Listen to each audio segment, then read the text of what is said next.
You drunken slut! You can't eat their victims. The Beast of the Yellow Night. Are you afraid? My dead body!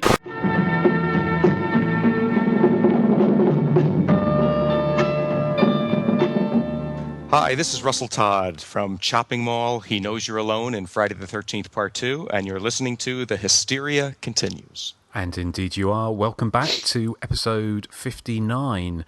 And this time we have 5 dolls in a bay of blood. Erik's pick. And that was a very long one, wasn't it, Erik?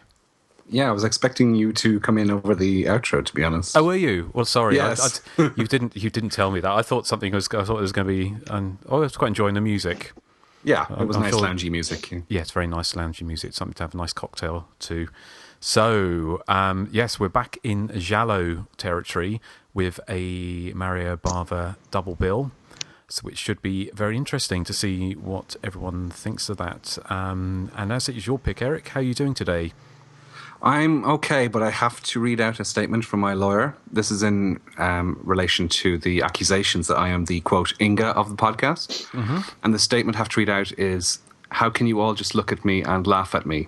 I suppose you are all happy that Ralph could not come. I bet that he has never even made it with a woman, the phony Spanish lover. I will get my revenge, you will see. And that's the statement. Is that from your lawyer? Okay. That's from my lawyer, yeah. Well, as you can imagine, I imagine we're all quaking in our boots, aren't we, Joseph and Nathan? Oh, yeah. Yes. And the boys in Tennessee, in Giallo fashion, although, funnily enough, the two Giallos we're looking at today don't have thunderstorms, but I know a lot of the Giallos Gialli do have thunderstorms in them, and you're in the middle of a massive thunderstorm, aren't you, in Tennessee? Mm-hmm. So we could lose you at any moment. I think we might have lost Nathan already. Gosh. No, you have not. Oh, well, good. He's Shocking. here. He's been online for 10 whole minutes. It's like a whodunit, isn't it? We shall. Oh, yeah. But how are you, Nathan? How are you doing? You sort of... I'm very, very, very sleepy. Very sleepy. Were you out last night? Yeah. Dancing? No, there was no dancing. I went and saw the Chattanooga Roller Derby girls. Okay. Which was pretty entertaining, I have to say. And then I went and saw a movie, and then I went to eat with some friends of mine, and we stayed out late. Okay. Well, that sounds good. We all have to do that once in a while. Was it a little bit like was it kind of like graduation day or mortuary kind of roller boogie? Or is it? Oh, no. This roller derby, they smash into each other and try to knock each other down, which makes it very entertaining. So it's like more a sport. More like Rollerball, like that 70s film with, is it James Caan? When they... I haven't seen that. Have you not seen it? Because they remade it about 10 years ago. It's that kind of futuristic one where they do roller derby, where they kind of fight to the death. Mm-hmm. Well, nobody died, but they did have a stretcher out there just in case. Okay. Oh, adds a bit of excitement. So, excellent. Well, thank you, Nathan. How about you, Joseph? Have you got any messages from your lawyers or anything? My lawyer says, oh, yeah. He's so sleazy. Well, that's true, Joseph, but your manager says to shut up. I'm trying to remember which was Vera said that? Ah, there you go. Yeah, took me a minute. Sorry. Excellent. Well, I'm glad to... Well, hopefully you will hang around for a little while longer. Well, hopefully the whole podcast, but we might hear you going off later if things don't go according to plan. I love it when people hear me go off. Well, we shall... Right. Okay. Well, as it's a double bill this time, we are going to not have any top threes or quizzes or anything like that, but we are going to talk a little bit about what we watched recently, because we haven't actually recorded for a little while, have we? In 3 weeks, something like that. So, Nathan, what have you been watching in the last 3 weeks since we last recorded? I watched a movie called Frayed, about this little boy that kills his mother and gets sent to an asylum, And then all these years later, he breaks out and goes after his sister and, her friends. It's not a bad movie, but it's just kind of meh for most of it. It's kind of been there, done that kind of thing. It's not particularly exciting, but I will say this. At the end, there is a twist that I did not see coming at all, and it was really shocking, and I thought it was kind of ballsy that the director ended it the way he did. So I'll give him props for that. I mean, at first, I probably would have rated it maybe about a 3 out of 10, but after that twist, I definitely would give it a 5 out of 10. Okay. Well, I have heard of that film, but I've not seen it. Anyone else seen it? No, but now I'm curious to watch it. Maybe I will. Okay. Thank you, Nathan. Anything else? I saw Truth or Die. It's a British, I guess what they would call torture porn, because it's like this nerdy guy gets humiliated at a party, and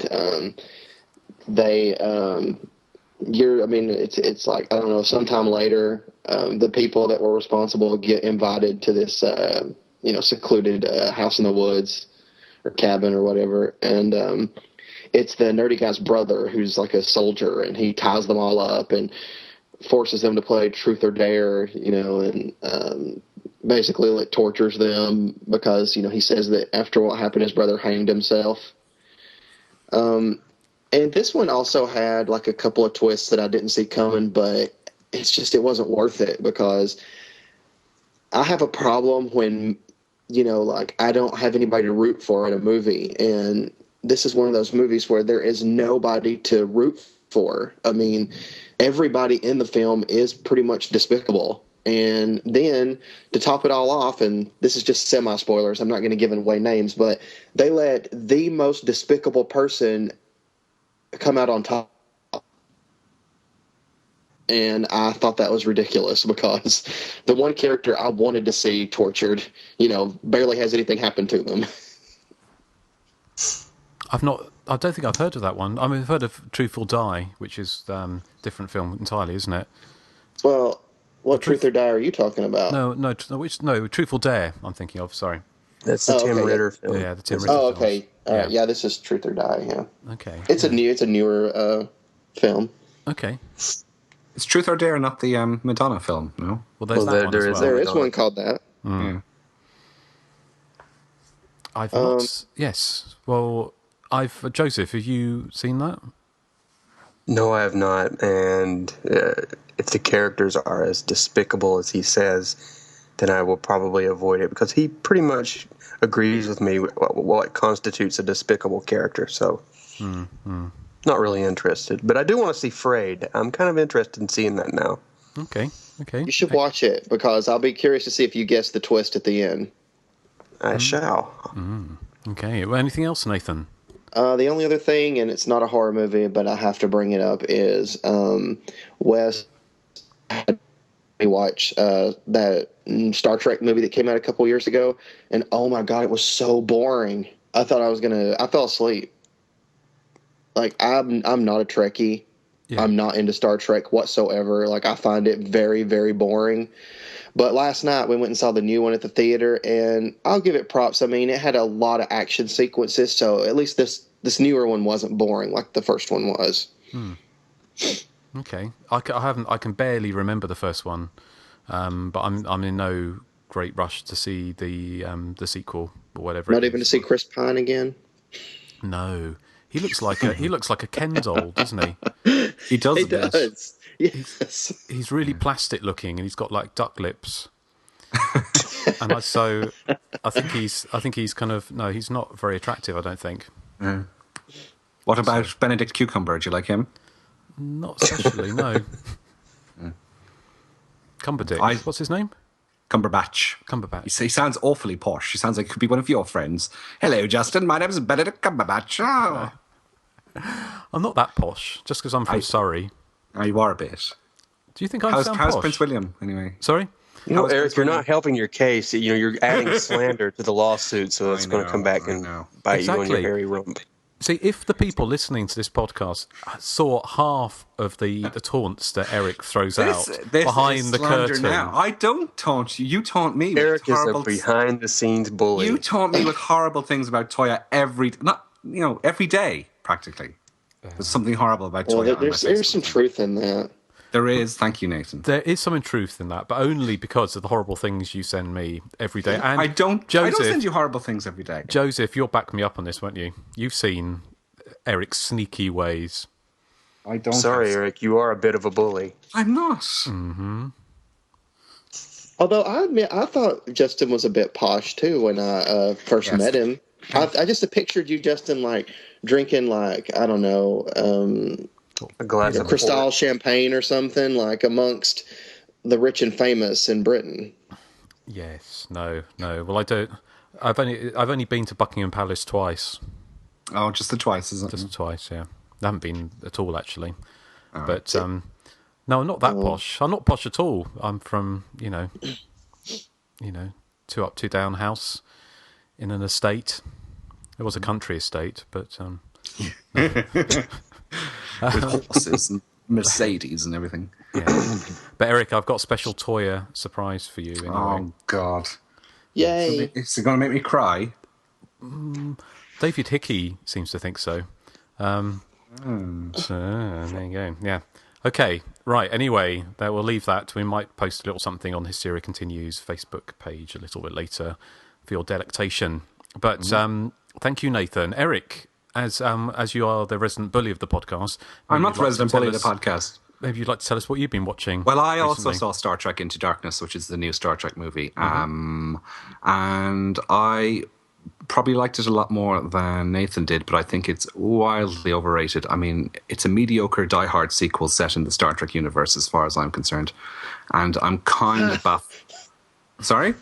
You're sure right. That's exactly it's just description. It's just like the Star Trek crew versus a terrorist who wants to blow stuff up. That's all it is. And I mean, quite why the critics are falling over themselves to praise this is kind of beyond me. I mean, it is entertaining enough, but it's absolutely nothing special. I mean, I'm a big fan of the very first Star Trek movie back in 1979. One of the few, I should say. And I enjoyed the original cast movies as well, but the Star Trek reboot from 2009 I thought was overrated but entertaining, and I think the same for this sequel. I think I just can't see how it's different from the Transformers movies, which everyone slates. It's very average, I thought. Okay. Well, you're still not selling it to me, Erik. So I've got no desire to watch it. But yes. Well, one thing I will probably sell to you, but I mean, you've seen it millions of times, I'd say. But this was the first time I'd seen it in about 15 years. Was Wes Craven's Deadly Blessing, which is the story of the Amish type cult called the Hittites, who believe that any sort of young woman who shows a bit of flesh or anything is an incubus, inhabiting their body. And I was surprised watching it again how much I actually enjoyed it, because I remember a friend of mine had it on VHS and we watched it a couple of times and it never made any impression on me. But it was surprisingly very much by the numbers slasher movie for most of its running time, which is not a criticism. It's actually it's praise in my book. I also loved seeing, I'd forgotten about the cast. Lisa Hartman from Knots Landing is in there, and Douglas Barr from The Fall Guy, and I'd forgotten about completely, Colleen Riley, who played the blind girl Jane in Hills of Eyes Part 2. She's in there as well, playing a completely different type of character. And of course you get Sharon Stone and that infamous spider scene, which still freaks me out. Probably not as much as the snake scene, though. You throw snakes and spiders into any film and you guarantee to have me freaked out. And that ending that divides people so much, I love it, I have to say. It's just so outlandish. I don't care how, it certainly doesn't fit with the rest of the movie, but I love it. So is that the Shout Factory or the Arrow? That is the Arrow one, Okay. I got. Yeah, on Blu-ray. It looks fantastic. And it's got a Wes Craven commentary. It's got some good extras, interview with Michael Berryman. Nice stuff. Mm-hmm. Excellent. It's a film. It'd be quite interesting to do a bit more detail, wouldn't it, at some point? Yes. Mm-hmm. I think it's one that we could definitely cover. Have you reviewed it on Hysteria Lives? I have, actually, quite recently. Yeah. All right. No, I've always quite liked it, but I think I kind of liked it even more this time, because I think there's actually some quite scary moments in that film, isn't there? Especially the scene with Sharon Stone in the barn. Yeah, didn't one of us choose that as favourite stalking scenes or something in a movie? We've done so bloody many of these, haven't we? Although I've just started listening to Night of the Living podcast. They're up to something like 352 episodes. Blimey. So I'm not sure if we can keep it up that long. But Speak for yourself, old man. He'd need a diamond-shaped friend. But to be fair, are there shows? Are they as long as ours? I don't know. They don't seem to be as long as ours. No. Yeah. Yes. Oh yeah. We make up in length for what they know. How does it work? We make up. Well, anyway, who knows? We're up to 59, so we're only 10 shows away from our 69th episode. Yay. So I have to do. Erik. It's like Finbar Saunders in the background there. I know. Finar. We have to choose something special for our 69th, won't we? Would have to be like something like Jess Franco or something. Yes. According to my calculations, it will be Nathan's pick. So Nathan. I promise you, I will pick something appropriate for 69, even though I am the cleanest one here. Yeah, Yes. you're the Jason Priestley of the podcast. Yes. But what would be a dirty... I'm trying to think, what's a sexy slasher? Oh, do you know what we could do? 10 to midnight, because it's all like nudie and stuff. Oh, that's true. Yeah. Okay, well... There's a lot of nudie slashers, though. True.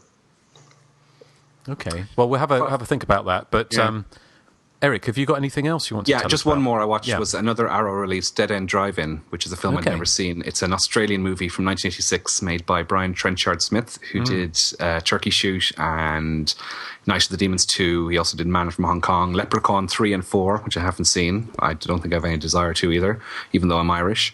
This is a post-apocalyptic movie set in a drive-in, as the title suggests, where sort of juvenile delinquents are forced to live within these drive-in campuses, and they seem quite happy enough because they spend all their day watching trashy movies and eating popcorn. So it sounds like the kind of prison I would like.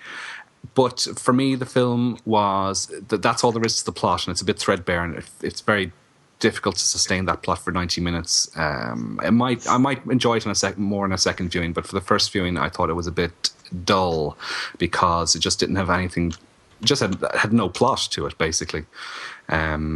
It tests your attention threshold, which is quite low for me, as it is. But I mean, it's very much in the vein of Escape from New York and Bronx Warriors, that type of film, which is the kind of film I kind of like.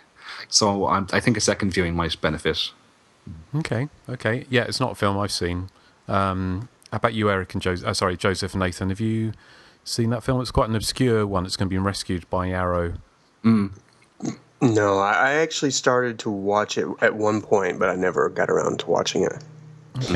Okay. Well, I have not seen it. I will say, though, I did see Deadly Blessing, and I quite enjoyed the cat fight. Oh, I love Deadly Blessing. I think it's a great movie. Yes. Which cat? Oh, the cat fight at the end. Yeah. Yeah, it's pretty intense. I thought they did a good job. Yeah. excellent. Right. Well, thank you, Erik. How about you, Joseph? What have you been watching? Yes, I watched a movie called Bad Kids Go to Hell. And this is a film that I had hoped would be good because the setup is just incredible. Not the actual execution, but the plot is basically, I wanted it to be a slasher version of The Breakfast Club. It's basically these kids get thrown in detention on a Saturday or something like that, a la The Breakfast Club. And I had hoped there would be like a murderer in their midst picking them off, but it's a lot like Detention in that every character is so obnoxious. And there really isn't a slasher movie murder. It has something to do with spirits and past indiscretions and things of that nature. And basically they spend the whole movie bickering and showing their obnoxious sides. And I was so disappointed because I had actually read a plot synopsis somewhere online describing this as The Breakfast Club meets Friday the 13th. And I was like, all right, I'm in. And boy, what a disappointment. I actually think I liked it less than Detention. And you know how much I disliked Detention. So a big thumbs down. Okay. I've not seen that either. How about you, Nathan? Is that something you've watched? No, I haven't seen that one. Did you say it was a new film or? Yes, it's 2012. Okay. It is, and it stars Judd Nelson from Breakfast Club, actually. Well, he's in it for like 5 minutes. Oh, is he? All right. Oh, is it one of those kind of top billing when someone's in it for like, sort of drive-by? Yeah, appearance. like Adrienne King in Friday the 13th Part 2. Yes. Okay. Well, thank you, Joseph. Anything else? Yes, last night I watched Aftershock, which is the film written and not directed by, but also starring Eli Roth from the Hostel films. And I think I mentioned before that I'm not a huge fan of the kind of end-of-the-world type destruction films. But I have to say I really, really enjoyed Aftershock. It's basically Hostel meets... let's say 2012, done on a budget, but I think for the budget they did a really good job. They don't overplay a lot of the destruction that goes on. You kind of just see kind of glimpses of it, and I think that works well here. And I actually liked the characters. I mean, yeah, they're kind of they spend the whole first 30 to 45 minutes of the film, doing the whole frat boy shtick where they pull practical jokes on one another. But they're all, pretty likable, and they're kind of lighthearted about it. And there's not, whereas in the Hostel films, every other word out of their mouth is, quote unquote, fuck, shit, pussy, bitch, or anything like that. These guys are just kind of, normal guys.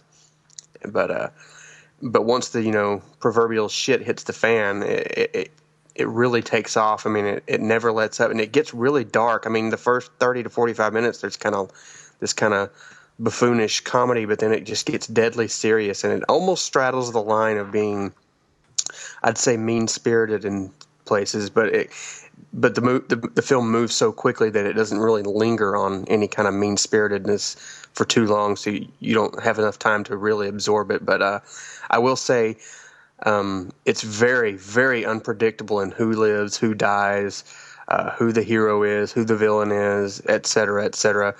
I think I only had two problems with it. One, there is a plot twist about 20 minutes from the end that I did not like because once they revealed this particular twist, you can't help but think, well, then why didn't this person do this back then? And why didn't this person do this back then? It's basically done for shock, and I didn't really like it. I didn't think it helped the film at all. And another thing, they kind of leave one of the more despicable characters. His fate is kind of left up in the air. I mean, obviously it's not by the end of the film, but they kind of drop a certain subplot for the last 20 minutes. But other than those two little gripes, I really had a lot of fun with this. I mean, it's basically a splatter movie version of 2012 without all the, self-aggrandizing and special effects. And it's really gory and shocking, and things happen, in an instant that you don't see coming. And I like that. And surprisingly enough, I thought Eli Roth, I thought he was an actually decent actor. I mean, I expected a kind of a bad performance out of him, but I kind of felt sympathy for him. He did a fairly good job. So I would recommend Aftershock. And I would recommend it for Erik because one of the main characters is let's just say he kind of looks like Erik. Oh. Ooh. Are you saying I fancy myself? Yeah, well, you know what I mean. Yeah. But what a surprise. Hasn't it kind of, has Eli Roth lost his magic touch? Because didn't the film just kind of get dumped to like one theatre and then straight to pay-per-view? Yeah, well, he didn't. I know he wrote it with two other guys, and he came up with a story, but I know he didn't direct it. Somebody else directed it. It is kind of a shame if it just got kind of thrown by the wayside, because it's really entertaining. It's not very long. I mean, it's over in an instant. Yeah. And there's never a boring moment. It just seemed. I just surprised. I just saw that it looked like it'd only been released in one theatre or something, and it was all simultaneous release to pay-per-view in the States, which Yeah. is usually kind of, I mean, obviously quite happens to quite a lot of films, but not. You would think Eli Roth had kind of a bit more sway, wouldn't you, for a film Yeah. to open I will wider say than that? the trailer that they released for this film is very misleading. I mean, when you watch that trailer, you're thinking, okay, they're going to be in this, end of the world scenario, but they're still going to have time to just kind of joke around and be, clever and humorous while all this stuff is happening. But the movie's not like that at all. I mean, I was surprised at how dark it was in places, and I like that they actually played it so deadly serious. It's it's kind of surprising that way. Okay, excellent. All right. Was anything else, Joseph? Yeah, this is not it's not a horror or a slasher film, but I finally, well, not fully, but I started watching the 5th season of True Blood, and I hated the last season, and I'm finally just kind of getting caught up for the new season that's coming out in June. I know this season had ended probably 9 months ago, so I just first started watching it a couple of days ago, but I've really enjoyed it so far. There's so many little things, little moments where, characters do things that you don't expect them to do, and characters I hated before I now like, and characters I liked before I now hate. And if you're a True Blood fan, I would definitely say this is a lot better than the last couple of seasons. I think it's kind of back on track, so to speak. I kind of lost interest after the second series, I think.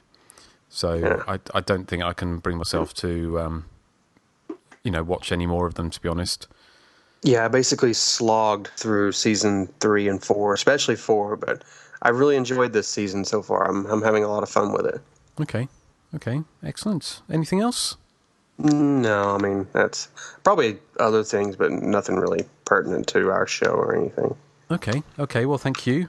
Just quickly run through what I've been watching. I watched a film last night called American Mary, which was not quite what I was expecting, but it's got Catherine Isabel, who was in Ginger Snaps, and also, wasn't she in Friday the 13th? No, Freddy vs. Jason as well, I think. Yes. Or am I thinking something? But has anyone seen it? Not yet. No. Okay, well, I won't spoil anything, but essentially it's kind of it's really good. It's a good film. I recommend it. It's odd. It's quite an original film, but essentially, without giving too much away, it's about a woman called Mary, played by Catherine Isabel, who is training to be a surgeon, and she's running out of money, and she ends up, by quirk of fate, doing surgery on the side, and gets into body modification, and she's kind of doing it illegally, but she gets a kind of name for it, and it becomes more and more bizarre what people are asking her to do, and then it kind of ends in murder and bloody rampage type thing.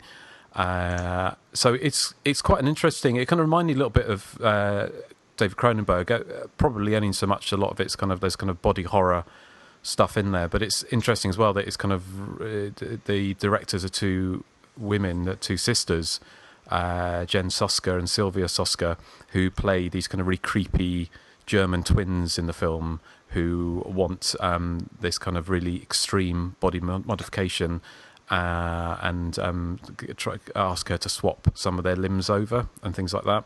And so it's kind of really kind of strange film, but it's definitely worth seeing. It's kind of quite an original film, and I think they're kind of definitely, because I haven't seen their first film, which was kind of Dead Hooker in a Trunk, which seems to be quite a strange kind of choice of film to be making for two women, but it's quite, it's certainly, it's kind of gross out, but not too gross out, and it's got some interesting stuff going on in it, so that would be a recommend from me. It's certainly not really a slasher movie, although there's lots of blood and guts and various body parts being flung off. The other film I saw was a film I hadn't seen for years, and I remember being quite disappointed by it when I first saw it way back when, was the Broken Lizard slasher parody Club Dread from 2004.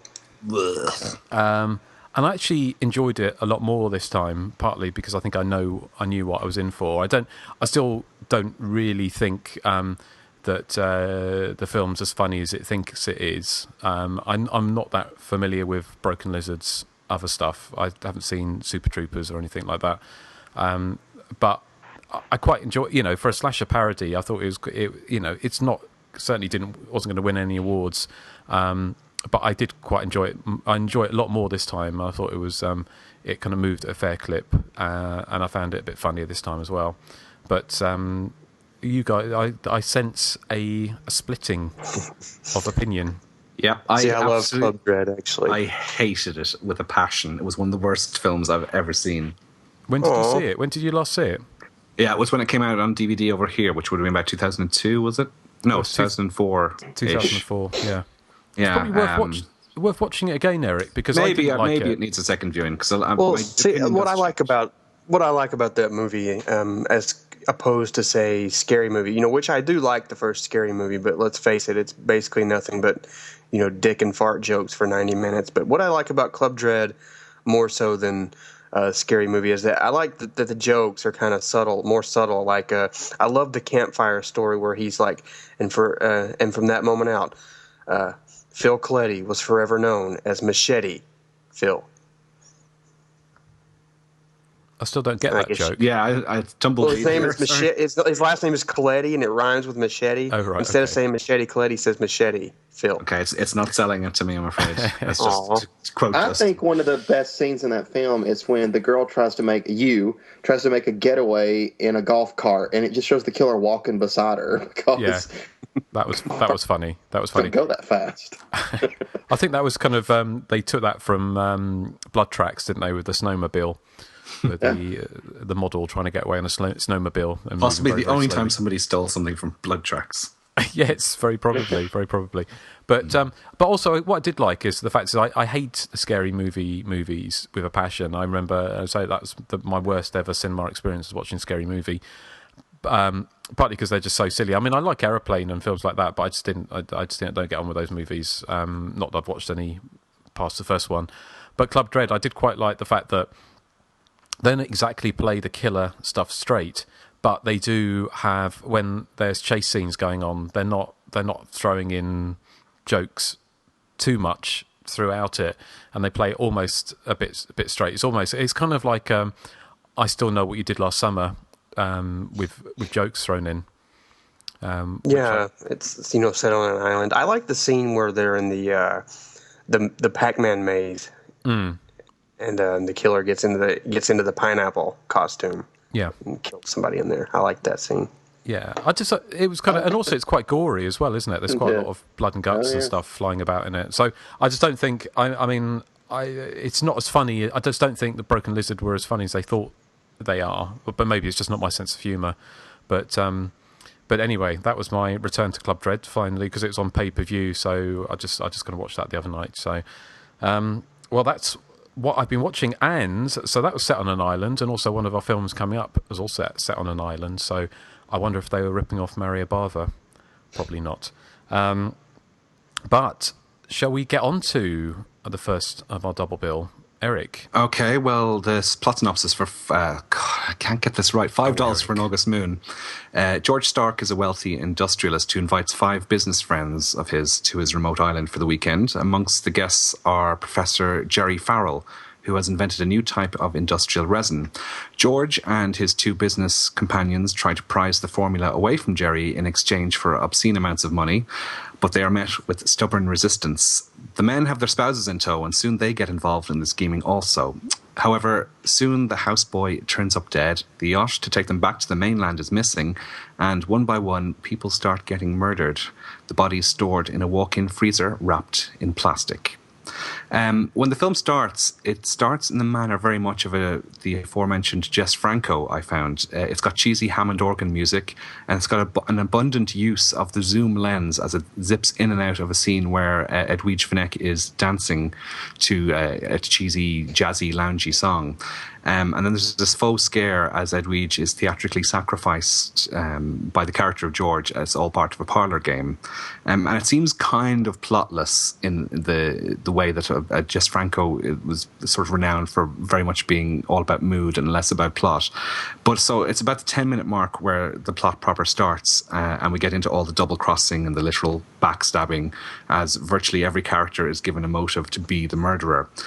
Some want the formula for this industrial resin that the professor has developed. Others are trapped in sort of loveless marriages, and they're hopefully trying to off their spouses.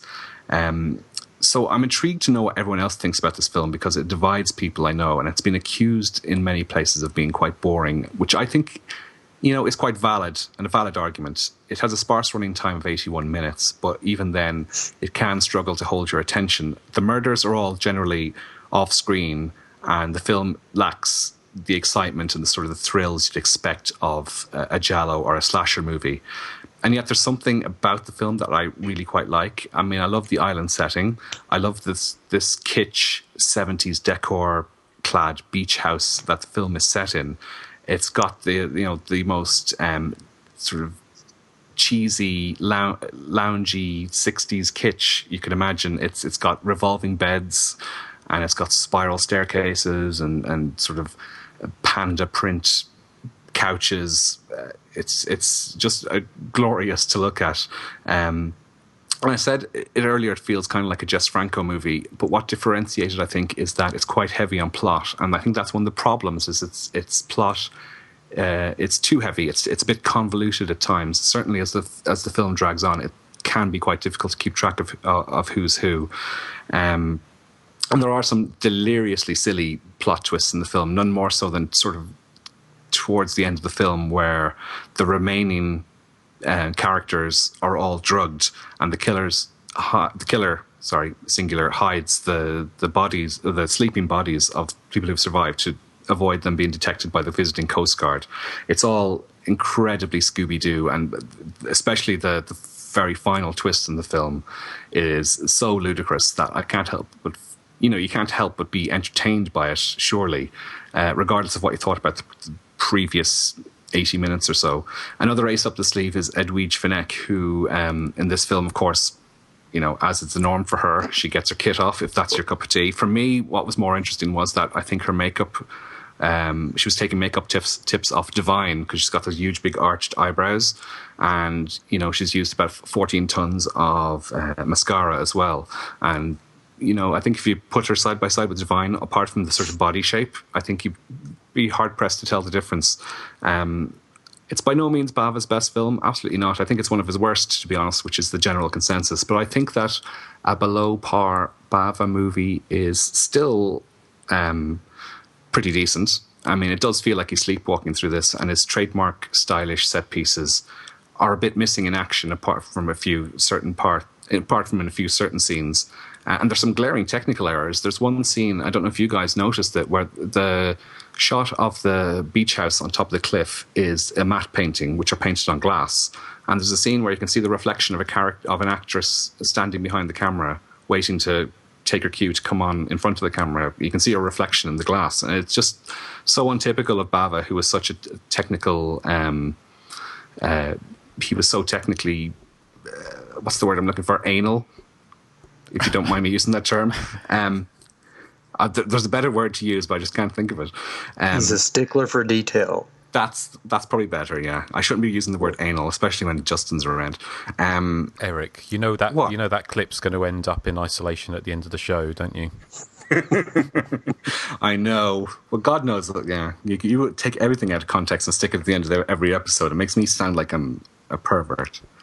Wow. Anyway, there's also another technical glitch where there's a scene where the score is looped in the background and it sounds like a skipping record, which I thought, again, was very shoddy sounding. But I do like I like the film's sort of dreamy, laid-back feel. It does feel like Bava is sleepwalking his way through it, but it does have a really Euro horror, mysterious, dreamlike atmosphere that I quite like. Like the fact that nobody seems to care that people are being killed off left, right, and centre. They have no sense of urgency. That's typical of kind of Euro horror, I find, at the time. And if nothing else, it has a terrific title, but I have absolutely no idea what it means. $5 for an August Moon. Maybe you guys can shed some light on that. But The person I think who is least likely to enjoy this film is Nathan. So I'm going to go across to Nathan and see what he thinks. You would be correct. Yes, I thought so. I didn't dislike it. I think Bava is very talented. His movies, there's always something I could find in them to like. And like you said, I love the title, and I love when it would always cut back to a new body being in the freezer, and I love the whole bodies hanging in the freezer. I thought that was a nice touch. But ultimately, the death scenes are just so dull. I mean, none of the death scenes are exciting, or I mean, I don't know. I just thought they were all just bland. And I don't think you actually see anyone be murdered in them, do you? No, I don't think so. Apart from the very end, but yeah.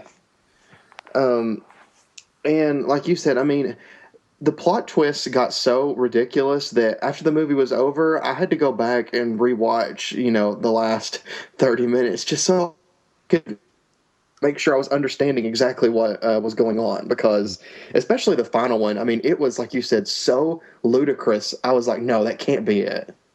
but it was. So I mean, it was. I agree with you. I thought that was very cheesy and kind of a funny way to end it. It's just it's very cheesy when it ends. But for the most part, I kind of thought the movie was a bit of a chore to sit through. While I don't think it's the worst that we've covered on this podcast by far, it's not the one I like the least. I still thought that it was, just kind of meh for me. What is your least favorite one we've covered? Oh, without a doubt, The Phantom of Soho. It was awful to sit through that. Nathan. I'm sorry, Justin. Never. I am, but you guys insult my movies all the time. No, we don't. And you're going to when reason. I pick Terror 10 Killer, too. No, Yes. we all love Terror 10 Killer. Awesome. Or not. Justin, what did you think of $5 for an August Moon? I have mixed feelings about it, because it's probably my least favourite. Oh, it's my least favourite of Bava's thrillers anyway. I love the stuff I love in it, which I love the stylized look of it, and all the things you described. I mean, I love Edwige Fenech, the beginning of the movie with this kind of really decadent 70s kind of part in this amazing room, all this really incredible late 60s, early 70s kind of decoration and things. And Edwige Fenech's hair is probably the biggest hair I've seen outside a Toya or Susie video. I mean, it's massive, isn't it? It is massive. Yeah. It's this huge monster kind of thing, black, which again makes it comparable to Divine, I think. Yeah, no, exactly. And I like the whole playing around with the murder in the dark, and then the lights go on, and Edwige Fenech's got a knife between her breasts, but it turns out to be it's not real murder, as you said. And I like the music, and I love the carousel style music that goes whenever a body turns up, and when the body gets put into the freezer. That kind of carousel, that kind of fairground music starts going. It's almost like a merry-go-round, isn't it? Which is literally what it is, isn't it? It's this kind of merry-go-round. The body's turning up, But I agree with the plot. Is that we'll talk about it a little bit later. I don't think Bava was particularly interested in the plot as such, and it could easily have done without even that whole thing of the $1 million check going missing and things like that. I think it suffers by the fact that all the murders are off screen, but there's enough in there to for me to like. But I do agree that it's actually quite a boring film. I don't think Bava's heart was particularly in it, and I think he was probably more interested in some of the visual trickery and some of the shots and things like that than he was in actually creating a kind of an interesting thriller. So I'd like it. Like you say, even a bad or a indifferent Bava film is still better than a lot of other people's best efforts. But out of the two that we're looking at, it's certainly the lesser of the two, as far as I'm concerned. Yeah, I think preempting my review of Bay of Blood, I would agree that it's definitely the lesser, and it is one of my least favorite Bava movies. But as you say, there's enough in there, I think, to warrant at least one viewing. I don't think it's an essential viewing, but unless you're a Bava completist, of course. But I think there's enough to entertain you. Joseph, are you on the side? There is a scene in $5 for an August Moon that I love. It's an unintentional, hilarious moment when the Coast Guard shows up to search for these people, and they go into the main room, and they go upstairs, and they go into one room, and that's the only rooms they check, and they're like, "Oh, well, we've done all we can," and then they leave. I know, that's brilliant. I laughed. I don't know why that made me laugh so much, but I laughed for like an hour thinking about that. I just don't know why, but I thought that was so funny. Well, it reminded me of the start of Final Terror, where the girl and the guy are knocked off the motorbike, and she goes off and knocks on one door, and then gives up her attempt to look for help. However, having said that, I do think this is the worst film we've reviewed on the podcast. So, controversial. I would say worst made. I'd say as far as entertainment value goes, I'd say it's the worst because I found the rest of the movie to be so very dull. I mean, I did not care about this whole $1 million steal the formula, but try to buy the formula. Who really owns the formula plot line. I didn't really care about any of these so-called failed marriages and, people sleeping around. I think Bava does a fairly decent job here of, capturing this island atmosphere, and I'll give it credit for that, although I think, like the weather here today, I think it could have used a couple of rainstorms to kind of heighten it. But this film really lacks in suspense. I mean, every single murder, bar the last, one at the end, is off screen. They basically discover bodies with knives sticking in their torsos. And I do like that they keep hanging them in the meat freezer, and then that same music plays over and over. It's like circus music. It doesn't really fit. So it kind of works in a kind of ethereal kind of way there, but this movie just really bored me, and I watched the Italian language version, so I had to read subtitles as well, and I was just I was so I actually looked at my watch a couple of times, like, okay, I think this movie has like 20 minutes left. Okay, we'll just sit through it. Okay, it has 15 minutes left. We'll just sit through it, and so on. I do think it's probably Bava's worst film. I mean, there's probably enough here to kind of recommend it to those, to people who are really into Euro horror, but there are certainly a lot better Bava films out there, and the next one is definitely more up my alley. So $5 for an August Moon, I'm going to have to give it a pass. I just didn't care for it. Sorry. Did you not like Edwige Fenech in her bikini? Not really. She doesn't do it for you? No, not really. Not my type. Okay. What about Divine? Do you like her? She's with me here right now. All right. Seriously, you think it's the worst film we've covered? You do realize we've covered The Last Slumber Party and Crazy Fat Ethel Part 2. I knew you were going to bring that up. let me reiterate here. The bully of the podcast. From a technical standpoint, it is not the worst film. But as far as entertainment value goes, I would say, yeah, it's the worst. I mean, at least with The Last Slumber Party, I had a lot of laughs. At least with Crazy Fat Ethel 2, I had a few laughs. But here, I was so, bored, except for that scene with the Coast Guard. So, out of curiosity, what about Phantom of Soho? Did you I liked Phantom of Soho more than this film. Okay.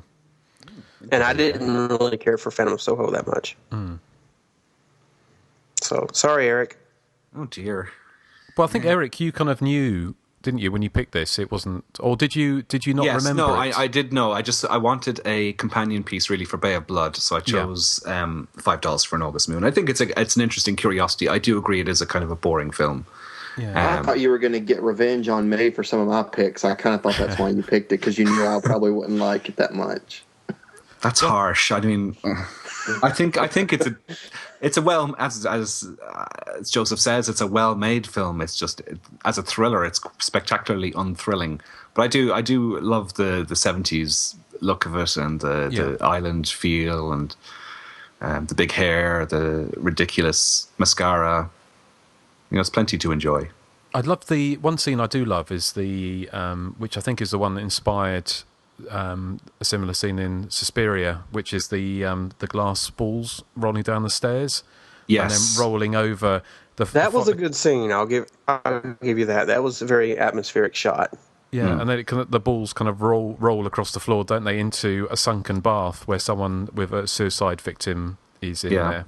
And I thought that was, that was great. And I think it's probably inspired the similar scene in Dario Argento's Suspiria when she knocks over the bird with the crystal plumage, which again is a reference back to his earlier film, and the kind of the glass balls roll across the floor.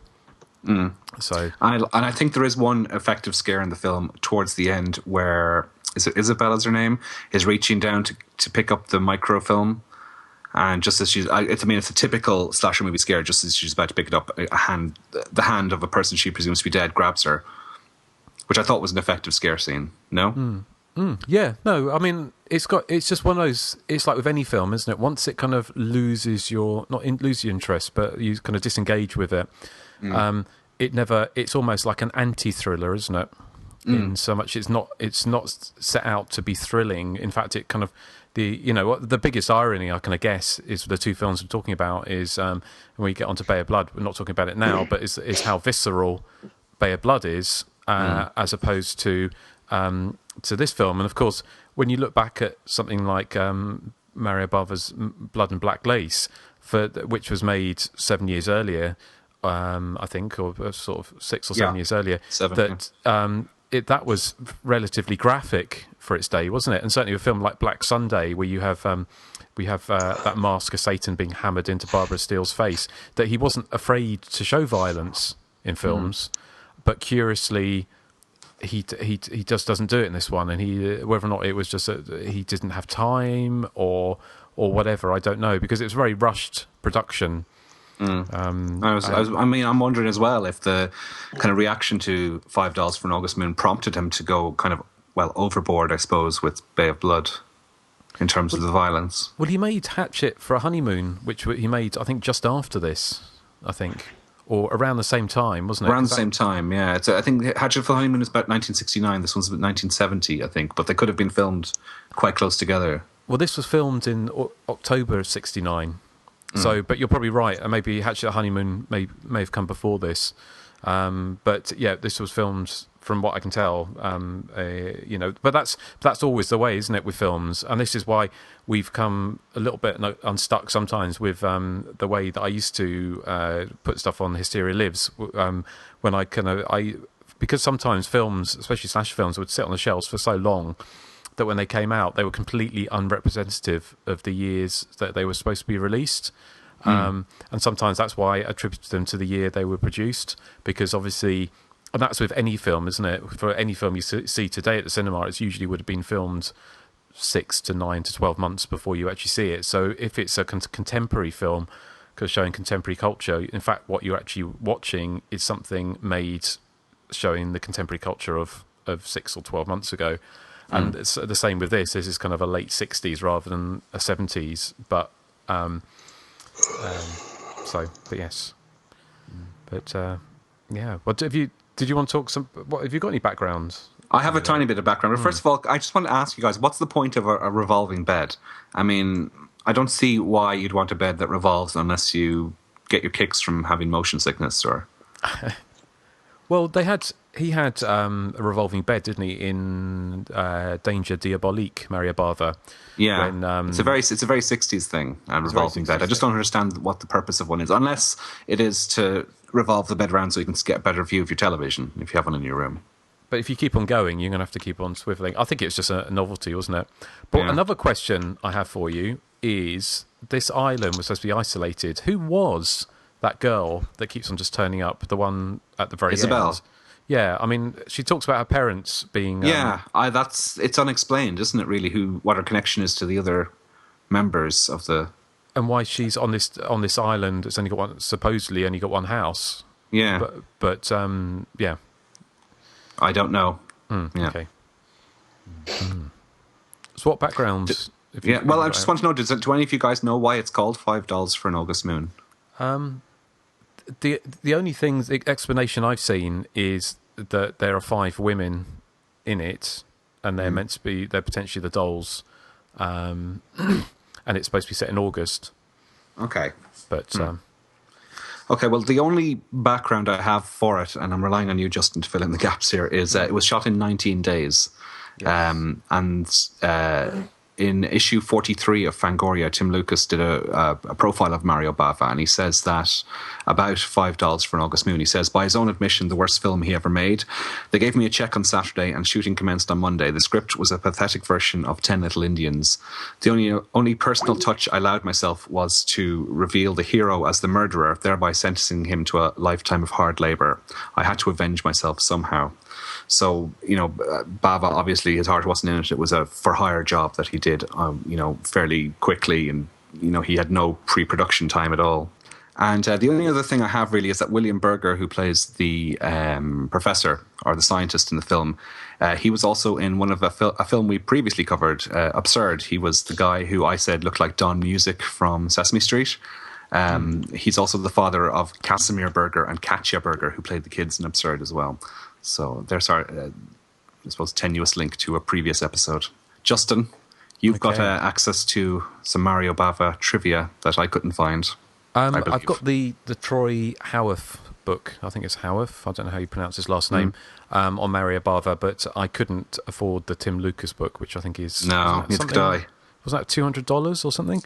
Something like that. It is. It's too much for a book, in my opinion. And on my meager means, it's too much to spend on a book, as much as I would like it. Yes. Well, I haven't got a massive amount extra from what you said, apart from it was filmed on the Torre Astura coastline, which is about 25 miles outside of Rome.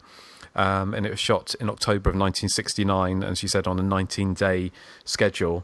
Apparently, it was because it was supposed to be in August, but it was in October. Apparently, it was really cold, and Edwige Fenech didn't get pneumonia, but she's close to getting pneumonia because everyone's trying to pretend they were out. Especially, you can imagine if it's October in that boat and she's in that tiny little bikini. She must have been literally freezing her tits off. Wow, I'd like to see her cope with October in Ireland. I mean, she can't come to me complaining until she's lived in Ireland. Oh, you should maybe send her a little message and ask her to come to Ireland. Well, I think I will. Okay. Dear moaning Biddy. From Inga. Hey, you've heard from my lawyers. Yeah, okay, all right. The film was released in Italy on the 14th February 1970, so on Valentine's Day in 1970. It didn't get a theatrical release in the UK or the US, which probably speaks volumes. So I don't know how well it did, but presumably it didn't do that well. Bava, as you said, he was kind of pretty much a gun for hire for this. As you said, he signed a contract on Friday and started on Monday. He absolutely hated it. He reworked the script a little bit. And originally, the script was going to be the bodies were going to be in an underground chamber with crosses next to them, but he brought in the idea of putting the bodies into a freezer. He says when it was released, he hated it. Apparently, his daughter said to him, "Was he crazy?" when she watched it. Ricardo Frida, who was kind of one of Bava's kind of mentors, said it was awful. He couldn't believe he did it. So all in all, it wasn't a particularly good film for Bava or for his career, I kind of guess. But it couldn't have hurt that much because he obviously carried on fairly quickly after this. It was one of the first films released in the wake of the success of Dario Argento's The Bird with the Crystal Plumage in Italy. So it's one of the first films out the door. So I don't know how it did, but that's the other reason that I've heard for the title was that those kind of titles were in vogue. And certainly when you look at films like, I think it's Eyeball has got the Italian title, isn't it? Something like the Red Cat in the Crystal Maze or something like that, which makes very little sense as well. So I think that's pretty much I've got on $5 for an August Moon. Don't think there's anything else. The other thing, it just said that apparently he ignored the script as much as he could, and Troy Howarth says in his book that Bava set out to make an absolute exercise in style, which goes to explain probably why he kind of ignored the thriller elements of the film so much. And especially if you look at a film like Blood and Black Lace, then he's not, and The Girl Who Knew Too Much, those other kind of thriller films, he knows how to make a thriller, but I think he was just obviously very disinterested in the film. And because the film was shot in 19 days, that may explain why, and it got to turn around so quickly in like literally over a weekend. So he must have signed it on the Friday, and the film was in the can within 3 weeks. So that may explain why there wasn't time for special effects or anything like that. But it doesn't work with the film's favour, unfortunately. No. What about Nathan and Joseph? Do you have any nuggets for us? No.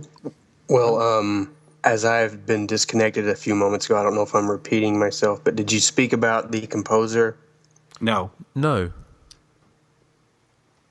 Hello. Hello? No. Yes? Yeah. Hello? No. No, we haven't. Hello. Hello? Can you hear us? Can you hear us, Joe? Yes, I can hear you. Can you hear me? Yes. Yes. Okay, sorry. You were going to Did say you something speak about the composer. Yeah, did you talk about him? Because I'd been disconnected a moment ago. Okay, well, No. This doesn't really have much to do with $5 for an August Moon, but the composer, Piero Umiliani, I believe his name is, he's probably most famous for writing the Mana Mana song for the Muppets, which became a Billboard hit. Oh, really? Mana Mana. Yeah. Okay. Yeah. Mm-hmm. And that song actually originated from a 60s softcore porn film called Sweden, Heaven, and Hell. It basically explores the country's nightlife and sexuality, focusing on a pervy microscope on lesbianism, porn flicks, swingers, sex-crazed teens, and more. So that's all I have. Sounds like your type of movie, Joseph. Yes. Sounds, the Muppets do Sweden. Yes. Why are you always bullying me? Yeah, Eric. I'm not bullying anyone. I'm just making comments. No, I'm being bullied. Oh, for goodness sake. It's just blame culture, isn't it? It is blame culture. Where there's a blame, there's a claim. Exactly, yes. Yeah. Right, yes. Okay, well, I think that's it for $5 for an August Moon. I think it's interesting, but I can understand why people think it's boring. Because it is a bit boring, in fairness. Yes. Okay, well, shall we move on to the next... Yes, of the double which I'm feature? hoping will get a much more positive response, and I think it will, in fairness. Okay, well, let's play is it a radio spot? This is a radio spot for its US release under the title Twitch of the Death Nerve. Okay, here we go. Twitch of the Death Nerve. The first motion picture to require face-to-face warning. Every ticket holder must pass through the theater's final warning station. We must warn you face-to-face. Warning. Are you aware that Twitch of the Death Nerve contains scenes which may be the stimulus that initiates psychological shock? Warning. During scenes of intense shock, do not attempt to leave your seat. If necessary, close your eyes, but remain seated until you have regained your composure. Warning. There are 13 periods of intense shock. Do not subject yourself to more than one strong reaction. Warning. Diabolical, fiendish, savage. You may not walk away from this one.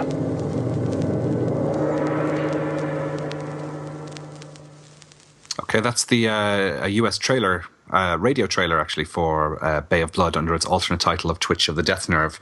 The plot, it's a wealthy wheelchair-bound countess is murdered. Her killer, admiring his handiwork, is then killed himself. The motives for the murders seem to be based around ownership of a lucrative piece of land surrounding the bay. Everybody wants this piece of property and will stop at nothing to get it. Others are opposed to the development of the bay, and soon anyone who sets foot in the area winds up dead. Bay of Blood, under or whatever title you want to call it, is a far more successful body count movie than $5 for an August Moon. Although it shares a lot in common with the previous film, it has the waterside setting, it has a vast array of quirky characters, and it shares a quite convoluted plot. But this time the proceedings are spiced up quite considerably with more traditional slasher elements. You get point of view shots. You get what I consider my favorite part of the film is the scene with the carefree teenagers getting sliced and hacked in various gory ways, particularly gory when you consider this was made in 1971. And it's got generally just a much faster pace than Five Dolls. And Bava seems to be having a lot of fun, as well as making taking the film itself quite seriously, but also having a lot of fun with it. Particularly, as I said, the way he builds up those teenagers to be really idiotic stereotypes, and then gleefully dispatching them in the most gory ways he can think of. Then he also has these wonderful, quirky side characters, none more so than Laura Betty, who I think reminds me just, and I'm afraid, of Susie Sue. She's got the big... sorry? I thought you'd say that. Did you? Yes. You didn't pick up on that as well, did you? Well, I did. I picked up on the fact that I thought you would say it. Yeah, well, she plays kind of a psychic, and she's pasty-faced, and she looks a bit goth-like, and black hair. I mean, what else can you think of when you see her? Only Susie.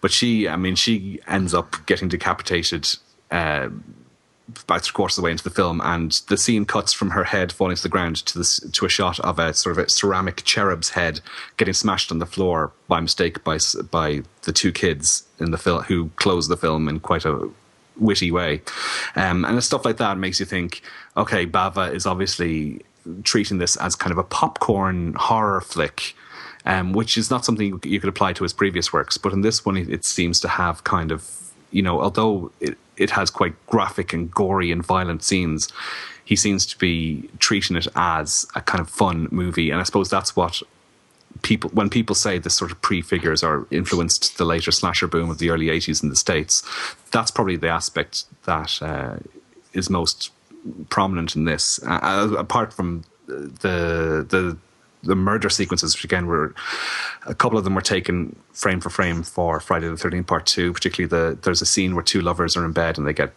pierced with a spear, and it's shot exactly the same as in Friday 2. You see the spear coming from underneath the bed. It's particularly more gory, which makes it surprising that the Friday 2 scene was censored so heavily, whereas this one gets away scot-free for some reason. And then, of course, there's a guy who gets he gets some kind of blade in the face in the manner similar to what's the guy's name? The guy's name in the wheelchair, Mark, in Friday the 13th Part 2. Again, it's far more gory in Bay of Blood than what you see in Friday 2.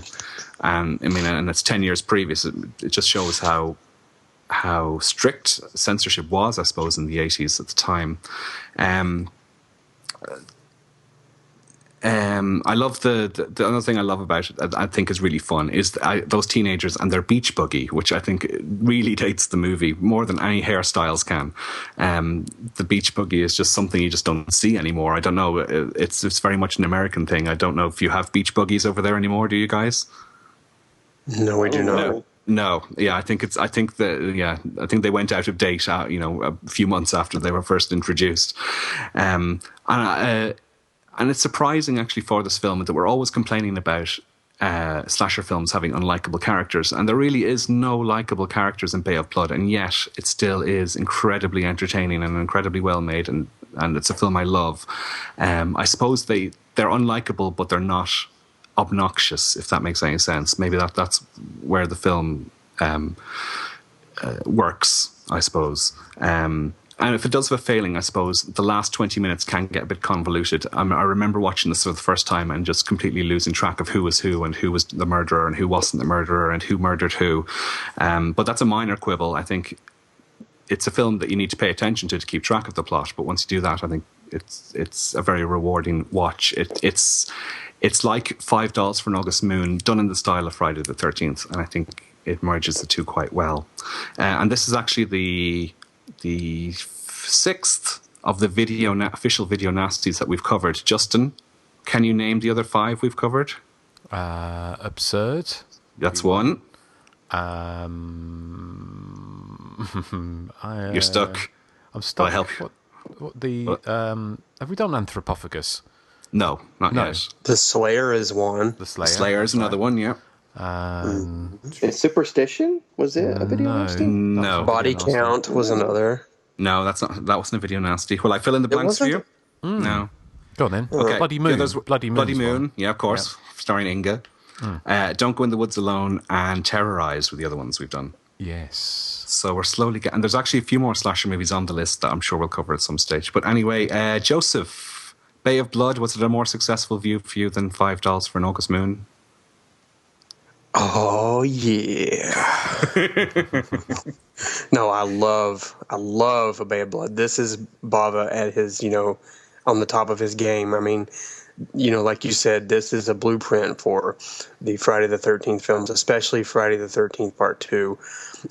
I've picked the opening moments before on the show as a top 3, where the woman in the wheelchair gets picked off by someone in black gloves. And I love the idea that they pan up from these black gloves and they reveal the killer right off the bat. But then he himself is murdered by an unseen assailant. The shot where she's knocked out of the wheelchair and has the spinning wheel, I just think it's so beautiful. And, it's kind of, tantamount to the whole film. The whole film is just, it's one gory murder after another, but it's done so beautifully that you're just kind of transfixed.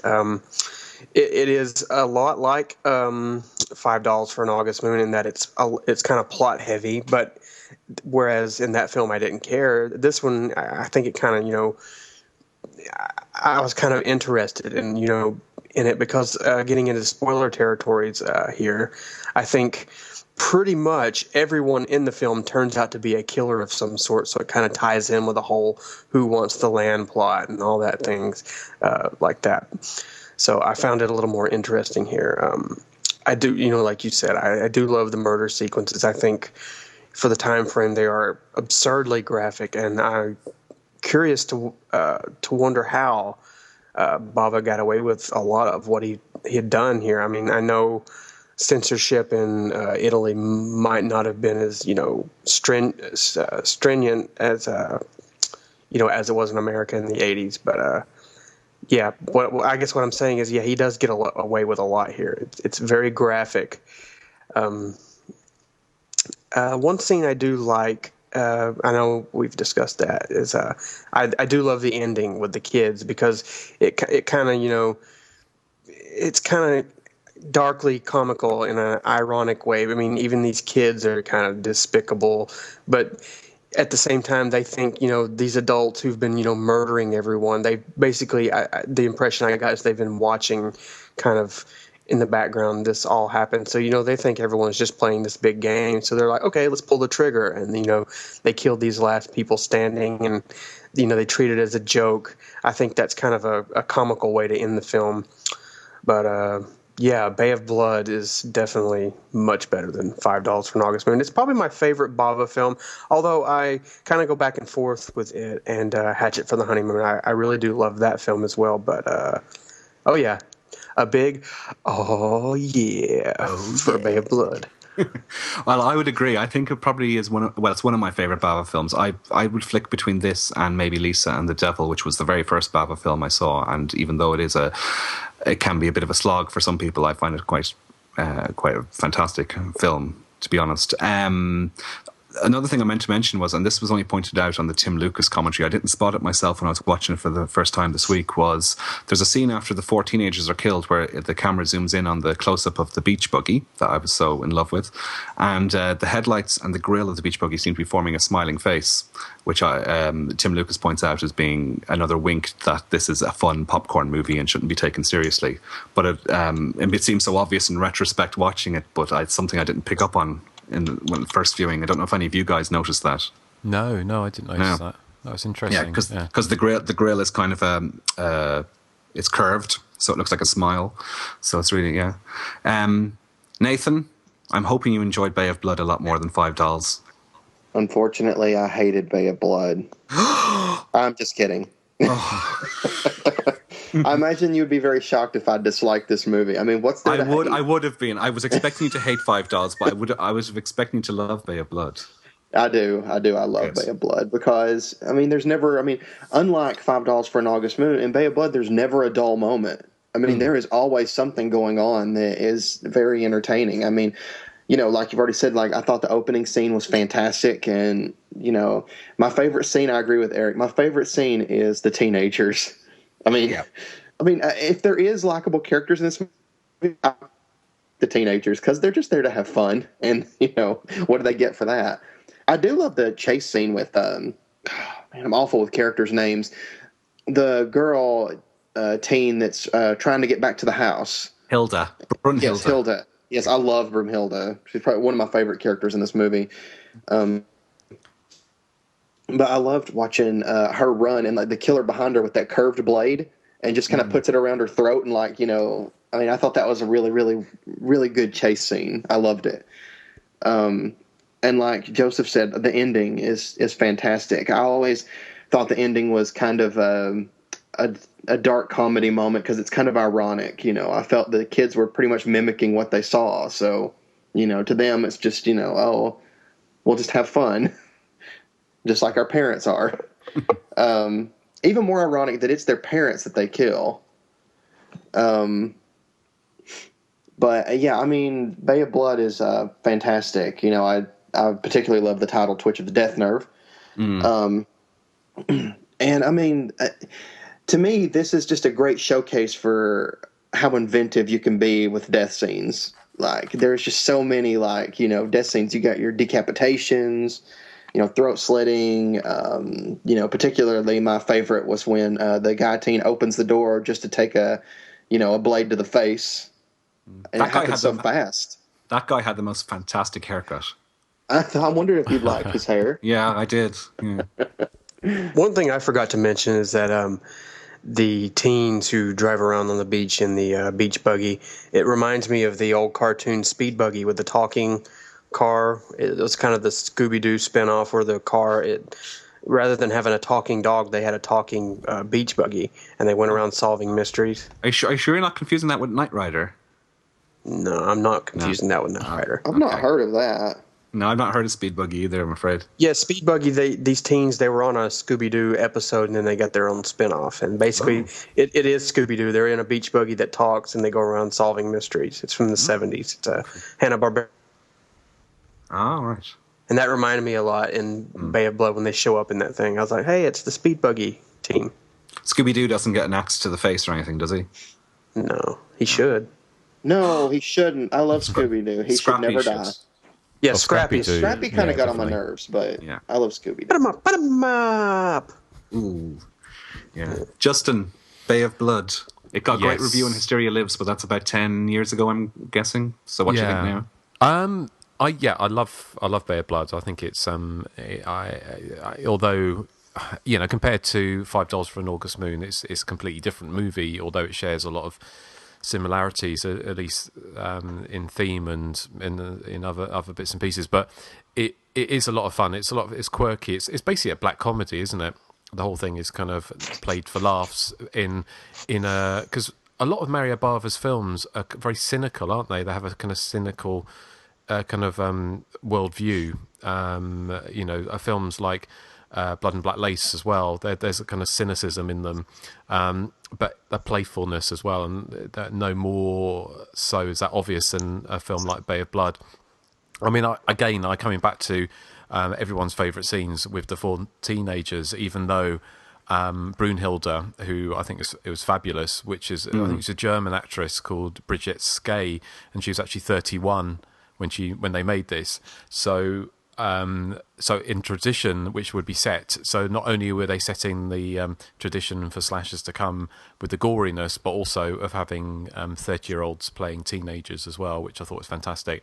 And the other thing I thought that Brunhilde was trend-setting in was her lack of 70s bush.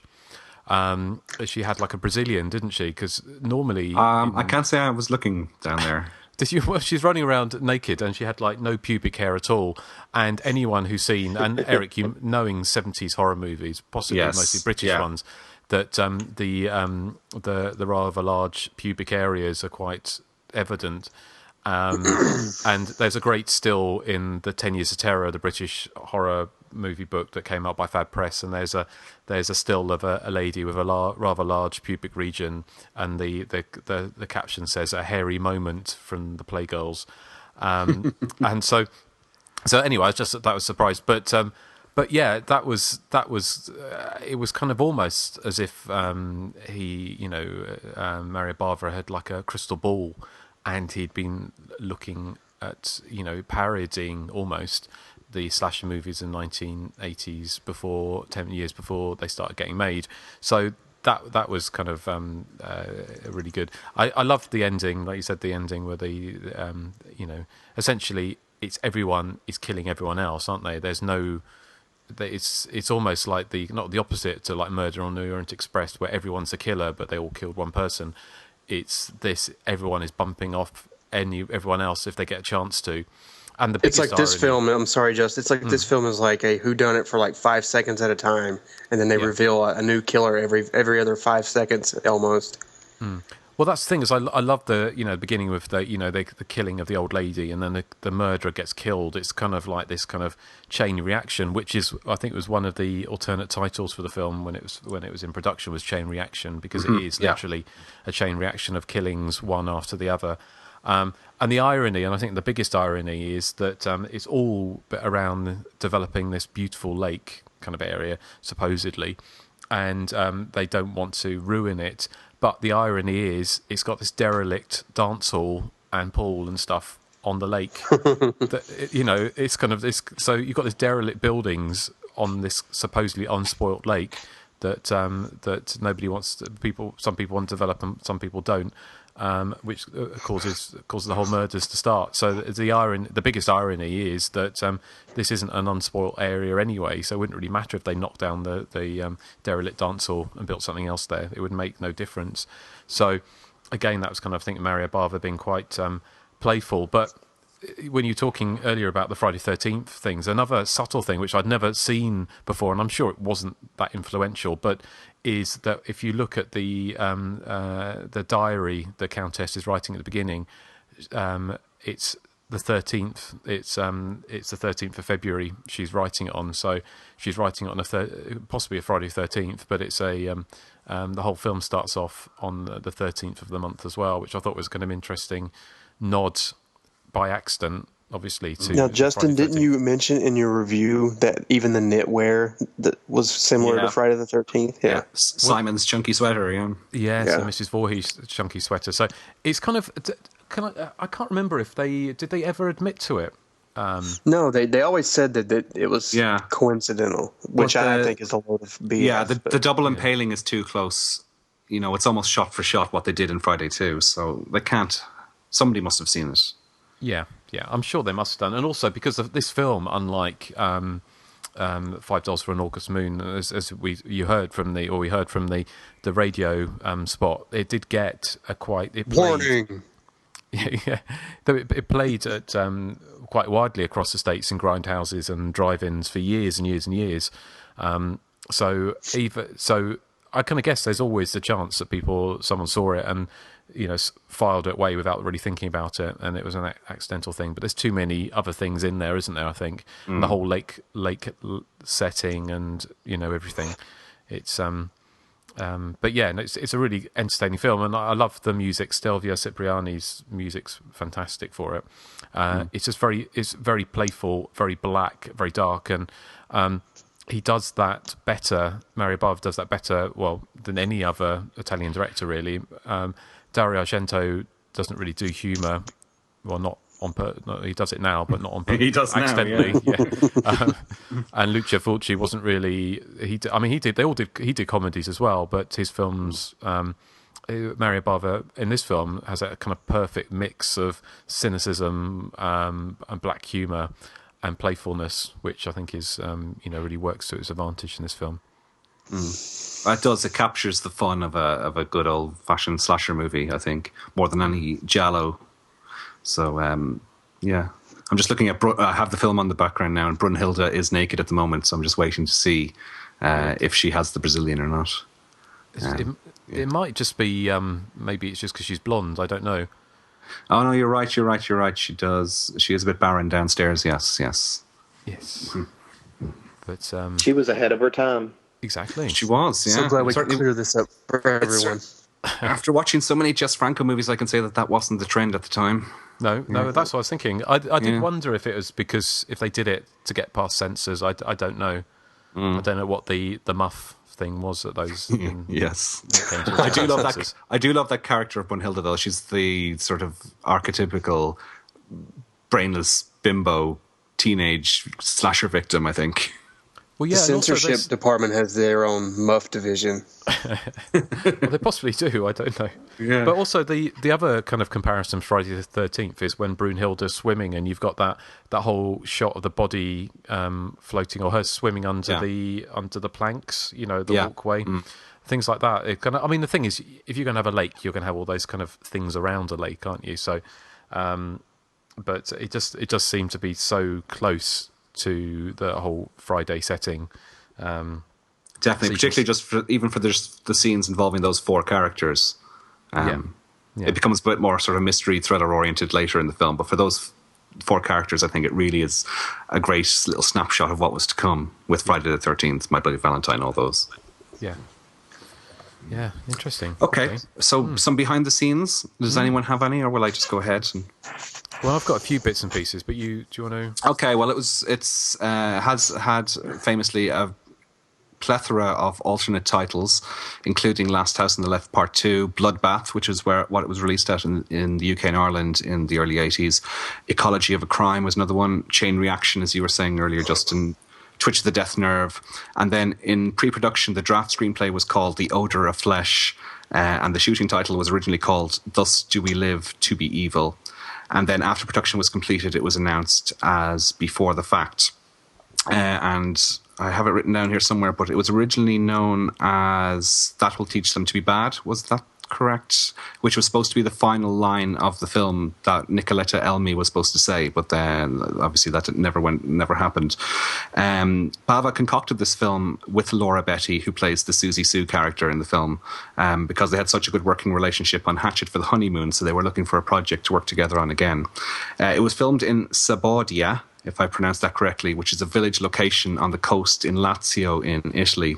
And it was filmed during January and February of 1971 when it was supposed to be icy cold. So poor Brunhilde, with her little Brazilian and her big boobies, must have been freezing in that lake, because they were filming that in actually early January of 1971. The house that the teenagers break into, that actually belonged to one of the producers of the film, which was why it was used as one of the major locations in the film. I suppose it cut down on costs. I love that lamp, just as a little aside, in that house. Sorry? That lamp, it was amazing, wasn't it? The white lamp that was in there. I didn't notice the white lamp. I must have a look. You kind of missed it. You know, it's that huge white kind of sculpture on the floor. Oh, right, yes, yeah. Sorry, yes. Sorry, anyway, sorry. Yeah. Oh, yeah, the villa used the start where the Countess lives and where she's hanged. That was also used in Blood and Black Lace, Kill Baby Kill, and was later used in Lisa and the Devil. The film was shot simultaneously in both English and in Italian, so any scene with dialogue in it was shot in two ways, once in English, once in Italian. So if you pick up an Italian DVD, maybe it was an Italian VHS, the dialogue scenes are slightly different. They were shot at the same time, but different takes. There is actually such a thing as a squonk. If you look it up on Wikipedia, it's some kind of mythological creature. Of course, squonk is this conversation that... I can't remember the character's names now off the top of my head. They have a conversation with at the start of the film. The abandoned nightclub that the teenagers find, in the Italian version, apparently it explains that that Frank had built that nightclub and swimming pool, and he was about to open it when the Countess objected to it, and he never got to open the nightclub. So that's why that derelict building is there. Laura Betty, again, Susie Sue, who plays Anna Faselli. She was a singer and an actress, and she was famous for having a very gravelly voice, which meant that she went on then to dub the possessed Regan in the Italian language version of The Exorcist. Apparently she was like Mercedes McCambridge. She had this really, really deep, gravelly voice. Bridget Skay, who played the brilliant Brunhilde, probably our favourite character in the film. She was also in Bava's, I think it was 2 films before this, probably 4 Times That Night, which was his comedy film. The same story told from 4 different perspectives. It's actually quite good. I was watching it quite recently. Carlo Rambaldi, the reason the effects are actually quite so impressive, I suppose, is because he was brought on board to do the special effects. He actually won an award for them at the 1971 Avoriaz Film Festival. There's actually a dark side to the film. Luigi Pistilli, who is, I can't remember any of the characters' names. He's the father of the children who gets shot at the end. He committed suicide in 1996. He was grief-stricken over his wife's death. But in the 70s, he was a mainstay in a lot of giallo. He was in Your Vice is a Locked Door and Only I Have the Key. He was in Case of the Scorpion's Tail, Sweet Body of Deborah, lots of other things. Claudio Camasso, who played Simon, who had his Mrs. Voorhees chunky knit sweater on for most of the film, he hanged himself in his prison cell in September of 1977 whilst awaiting trial for murder. So that's a sad end to 2 of the main characters in the film. The location was fitted out with a lot of foliage, specifically by Mario Bava. It wasn't a very lush location, apparently. So for any close-ups of characters walking through wooded areas, all those trees and that were brought in from garden centres or whatever by Mario Bava. It was previewed in the United States in May of 1972 as Carnage, which was one of its other titles. It was rated V for violence, which was a cert made up by the distribution company Hallmark, and they'd used that cert for one of their previous releases, Mark of the Devil, and the MPAA made them give it a proper certificate because they didn't approve of this making up certificates for films, and they made them cut a lot of the film to get an R rating. In the UK, it didn't appear on video until the early 80s under the title Bloodbath. Hokushin released it and it ended up on the infamous Video Nasties list. And it didn't receive an uncut release then until 2010 when Arrow released it on Blu-ray and DVD. Although Medusa Video did announce they were releasing it as The Bay of Blood in 1984. And in the Video Nasties box set that came out a few years ago, Kim Newman is on it discussing Bloodbath or Bay of Blood. And he ponders that possibly Medusa didn't release it because they just realised that it was the same film that had been banned a few years earlier under a different title, Bloodbath, and that's why it never was released. And finally, there's an alternate death scene in the film that has never been released in any print as far as I know, but it was filmed, and that's where Simon strangles Laura in the end of the film. In the original version, he plucks out her eyeballs. And apparently, if you're rich enough to afford Tim Lucas's wonderful-looking Mario Bava book, there's apparently some stills in there of that scene. So apparently it was supposed to be much gorier, although how the film could be much gorier, I don't know, but apparently it was going to be with Simon plucking out her eyeballs. So, Justin, do you have any other stuff? Well, you're a wealth of knowledge, Erik. Well, I have to say, people may have noticed that a lot of that is just taken from the extras on Arrow's Blu-ray for Bay of Blood. So I must give them credit, really. Well, no, I think you've covered pretty much everything I can think. The only other thing I kind of did read was Laura Betty said that she had a really good laugh making this film. They couldn't. There was one scene they had to reshoot or had to shoot a different way because they couldn't stop laughing. And it was you were talking about the kind of bringing in trees and stuff, but there was a scene where Mario Bava was holding a twig or with some leaves in front of the camera to give the impression that they were in the forest, and her and one other character had to run towards each other and then deliver these two lines in front of this twig, and they couldn't do it without breaking out laughing. And Mario Bava was getting really angry, but then he couldn't stop laughing himself, so they had to abandon that scene and do it a different way. So that's pretty much the only thing I kind of know about it. The only thing I was just looking at, because I did have a couple of other things for $5 in an August Moon, which I forgot to mention, which I'll mention in a minute. But just the keywords on IMDb for this film are murder, inheritance, fiends, throwing water in someone's face, and dress, amongst many others of them, which is quite bizarre. But just quickly, the couple of things that I forgot to mention about $5 for an August Moon was just similar things. Was there were the keywords on that were hairy chest, voyeur, murder, giallo, and Rolls Royce, which kind of makes you wonder how there wasn't a Rolls Royce in that film. But was there a hairy chest in the film? Yes, there was. I remember the guy who got shot, the one whose wife got shot in the head. He had quite a hairy chest. Yeah. But it was just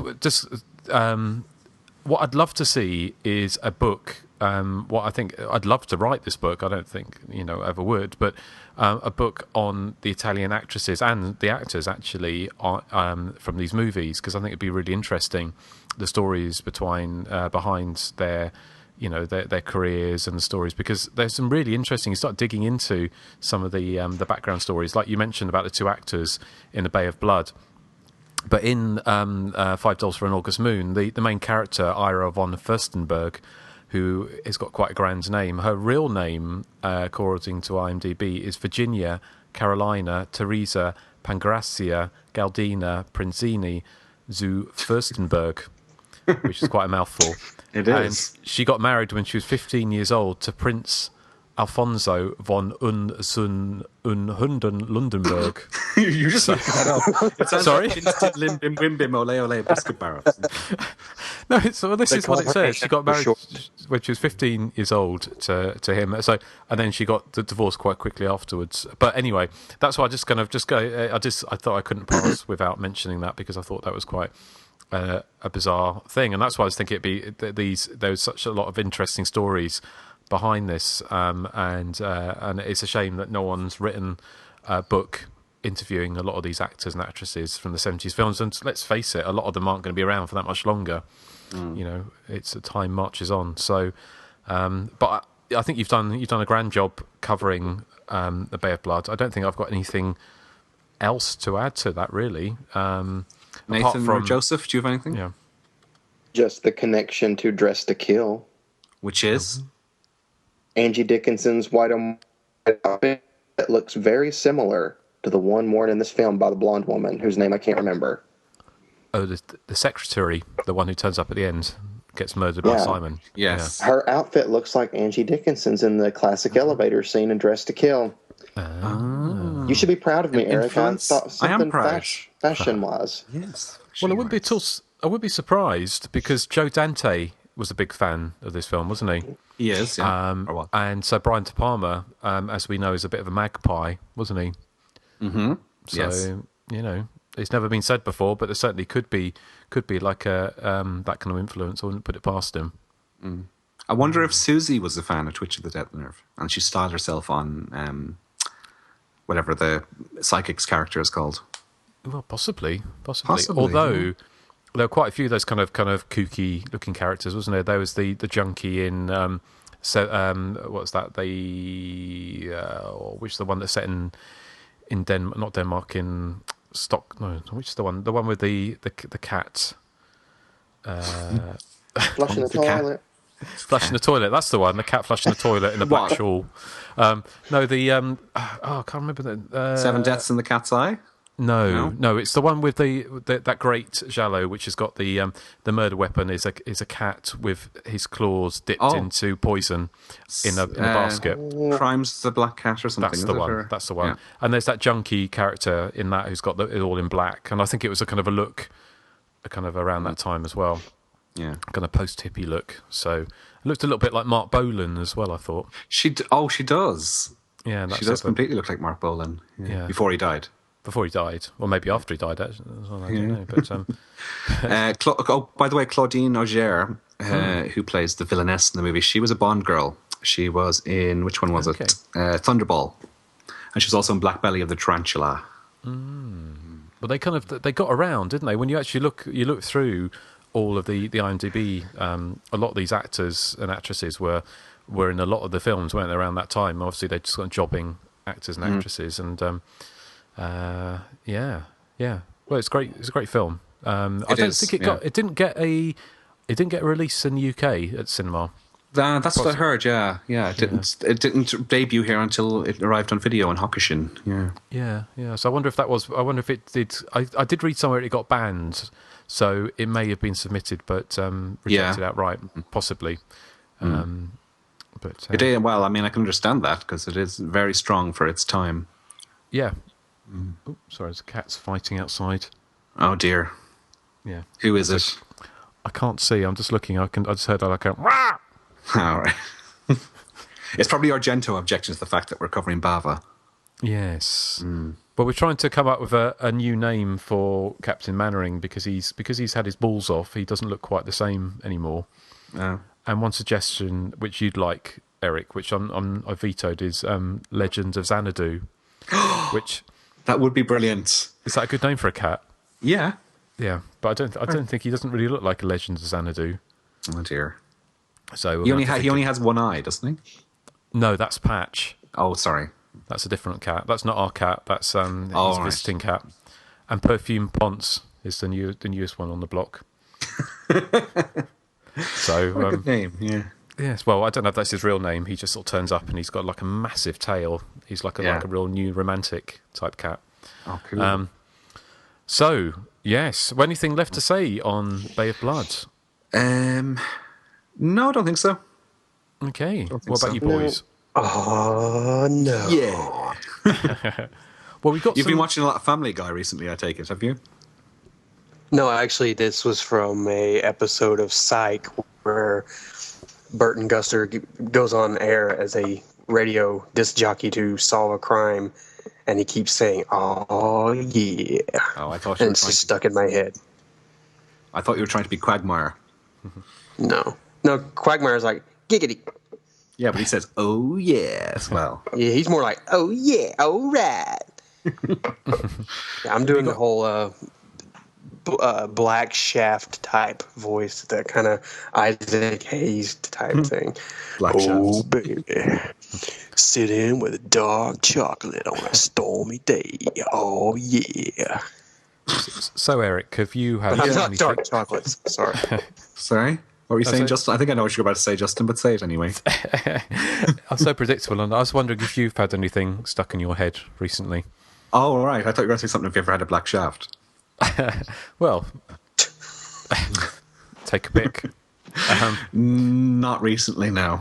Okay. Well, maybe it's time we move on to some feedback. But I think maybe we should have a little... Excellent. Well done, Nathan. Well, it seems a little bit rickety, Doctor. Is it? Yes, but of course it's fairly easy to get it up. It's getting it to stay up. That's what counts. Indeed. Yes. Okay, well, we have some feedback, so thank you for everyone who's written in. Before we get to it, let's just play this is how to contact the show. Tell us what you thought. We'd love to hear from you. Be sure to search for and like us on Facebook. Follow us on Twitter at THC_podcast. Our voicemail is 858-233-9281. And you can email us directly at the.hysteria.continues@gmail.com. Okay, yes, do write in. So, who would like to go first? I'll go. Okay. I guess, yeah. This is from Eli. He writes in and says, as an OG Day One fan of the podcast and a member of the Body Count Continues from a while back, I thought it might finally be time to send some appreciative feedback your way. Though the road from episode 1's tinny, muffled teleconference atmosphere and Joseph's very first Jamie Lee Curtis as horse joke to today's leaner, more polished format has been a long, hard, and even a little dirty road, I consider it a privilege to have been able to accompany the Hysteria Continues throughout its development into what is easily the most entertaining horror podcast out there. Thank you very much. Yes, in fact, I now can't imagine life without having a new episode to look forward to every other week. Almost as if I had found a previously undiscovered hole in myself and now can't imagine anyone other than the four of you filling it. Yeah. Oh, yeah. I'd like to give special thanks to Nathan for consistently standing up for the more out there genre entries in the face of the more mainstream tastes of Joseph, Erik, and Justin.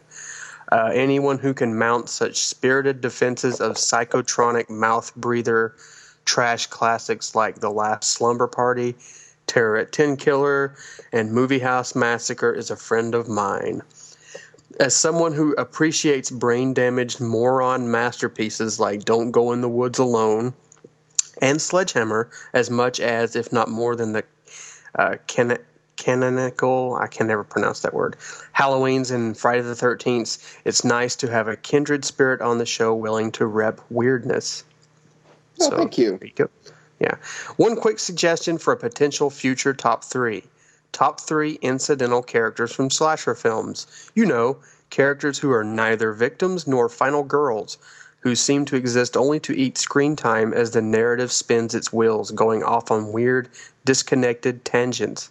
Think the scenery-devouring mayor from Friday the 13th Part 5, who shows up in a single scene to chew out the sheriff and deliver hoary cop movie cliches like, "Your ass is on the line here, Tucker.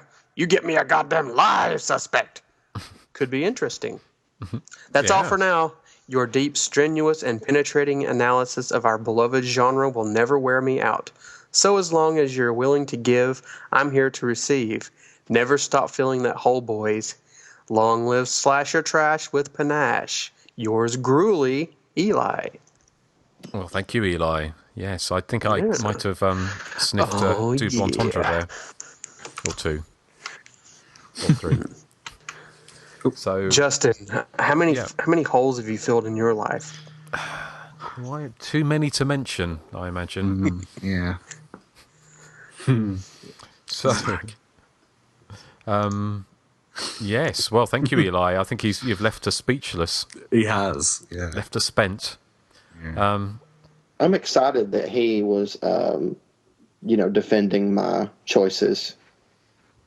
He was, but he did call them mouth-breathing films. Well, so, sometimes people watch them when they have a really bad head cold. That's true. And, Well, then they must have had a very bad head cold when they made these films. Yes.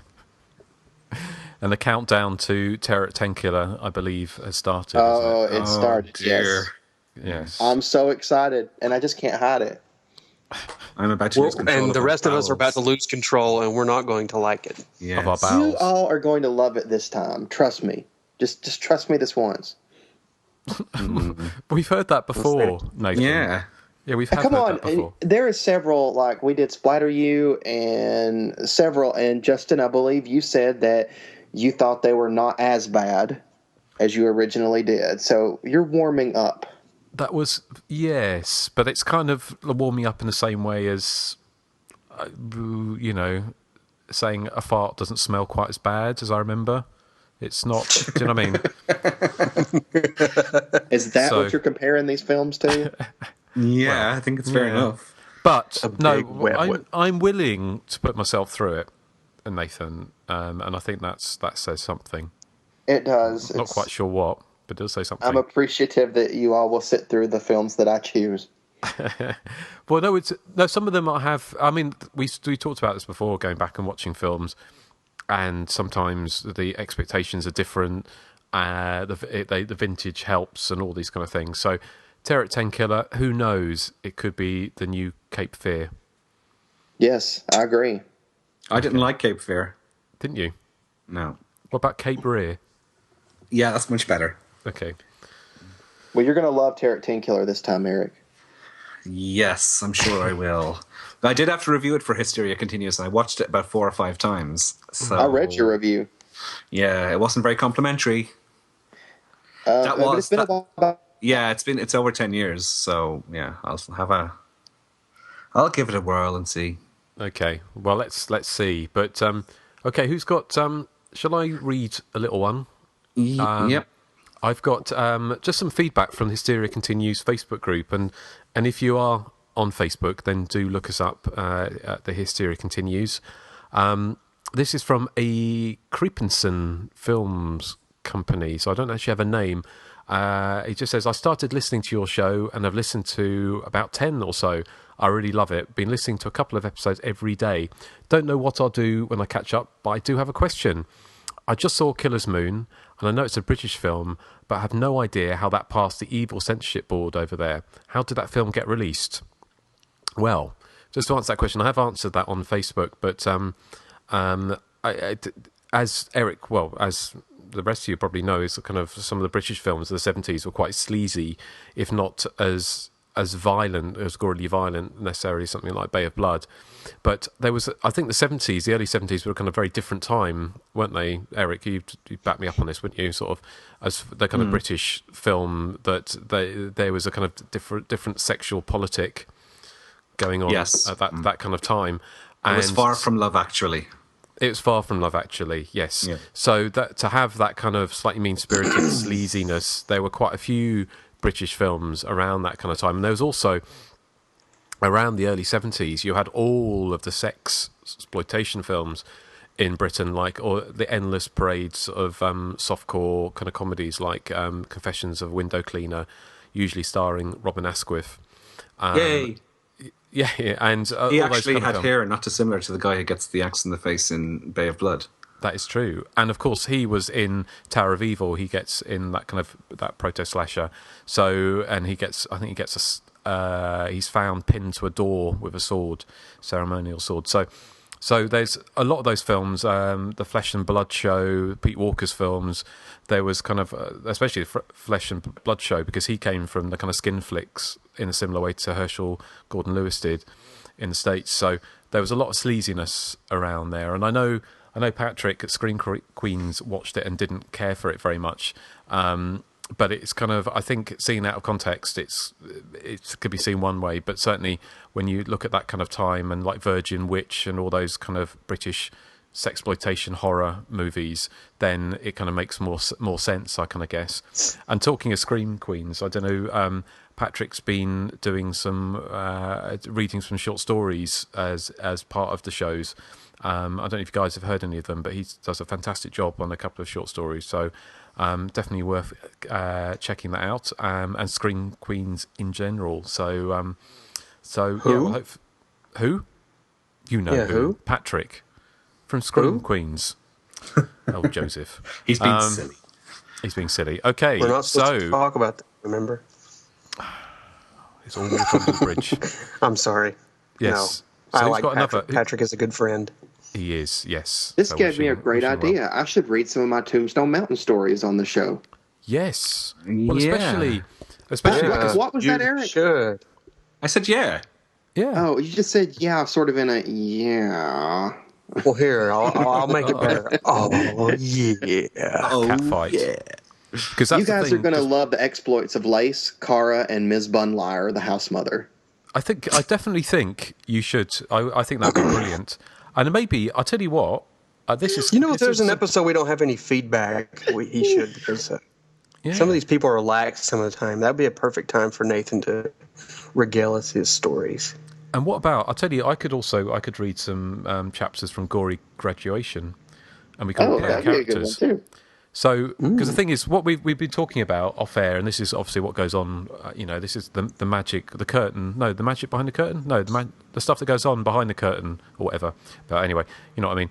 Is that because we got the summer holidays coming up, and obviously myself and Erik have generous holiday allowances, and we're like 70s, like people in Jali that we go off jetting to glamorous places. Yeah. This is Justin's 9th vacation this year. Obviously.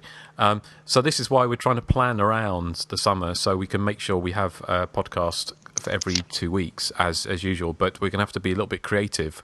So this is why you might be hearing some of the fun tales from Tombstone Mountain, I guess.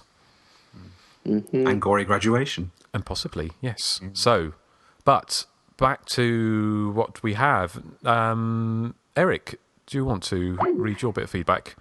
Yes, I have one here from Declan Gallagher. He says, "Hey guys, great last episode as always. I'm loving the more esoteric film choices lately, like Girls' Night Out and Phantom of the Mall. I'm writing because I have to pass along the somewhat surprising revelation that Rob Zombie's latest movie is actually pretty damn good.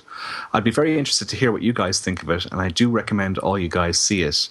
It's not a great movie by any means, and his wife can't carry a movie to save her life, but it's an incredible departure from what Zombie has done to date. It's a moody, surprisingly chilling, slow burn reminiscent of Dario Argento and some of the great Euro horrors of the 60s and 70s, particularly Mario Bava's Lisa and the Devil. It's a truly bizarre movie, and I have to say I heartily enjoyed it, and it made me curious to see what Zombie does next, as he hints at being a much subtler, talented filmmaker than we've previously seen. And that's from Declan Gallagher. Well, thank you, Declan. That film he's talking about is obviously Lords of Salem, which I haven't seen. Has anyone seen it? No, but I have heard it was very different to the Halloween films. Well, Declan compares it to Mario Bava's Lisa and the Devil, which, as I said in the course of the podcast, is probably one of my favourite Bava movies. So if it's anything like that... But I don't know. I don't trust Rob Zombie after the 4 films I've seen of his. Apparently, he said he's not going to do. Yeah, I want to know. He said he's not going to do any more horror movies. Apparently, I read. So there's a boo-hoo. Chorus of cheers. Miracles do exist. Well, I don't know. Does Lords of Salem, I wonder, have tons of potty-mouthed, trailer-trashy people saying "fuck, shit, piss" all the time? Apparently not. Okay, well then it might be worth a watch. Yeah. Well, apparently it's kind of been. Man. It's Sorry, been Justin. compared to kind of Euro horror, but slow burn Euro horror. So it's not like a zombie flesh eaters or a kind of It's like a $5 for an August Moon or demons. Well, probably not quite as slow as that, perhaps. But yeah, but yeah. Thank you. Ooh, ooh, yep. Ooh, Yeah. Ooh, Yeah. ooh, ooh, Yeah. ooh. Yeah. Oh yeah. ooh. Okay. Thank you, Declan. Well, yes. Yeah, thank you, Declan. Always good to hear from you. So, Nathan, I believe you have one. Yeah, you sent me a large feedback. Yes. From Nick Picard, I think that's his last name. Dear matrons and not that kind of doctors. I've been listening to your show for the last week or so, and I'm thoroughly enjoying it. It gets me through sewing for 8 hours a day and gives me just the right amount of horror and just the right amount of gay needed to sustain.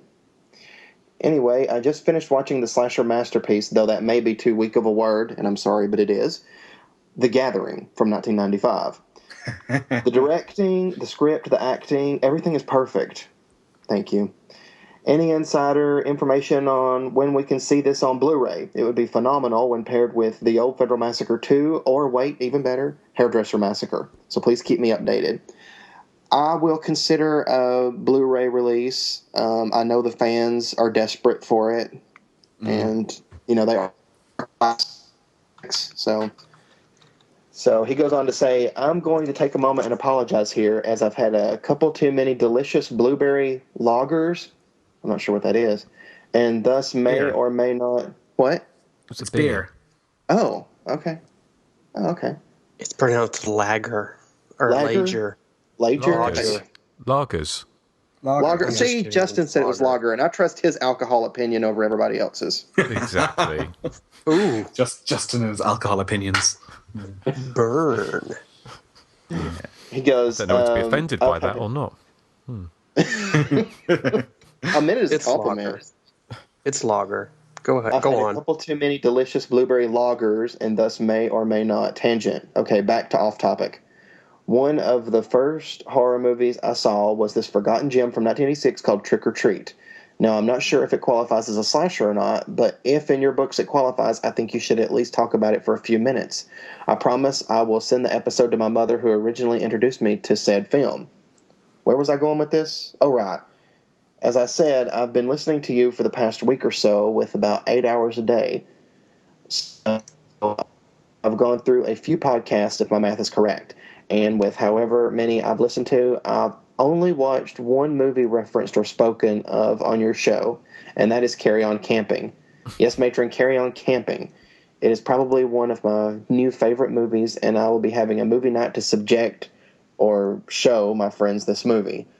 I'll get around to watching some of the slashers I've heard about eventually, but I just had to write in, albeit a bit drunkenly, and thank you for keeping me sane during my extremely monotonous and uneventful job.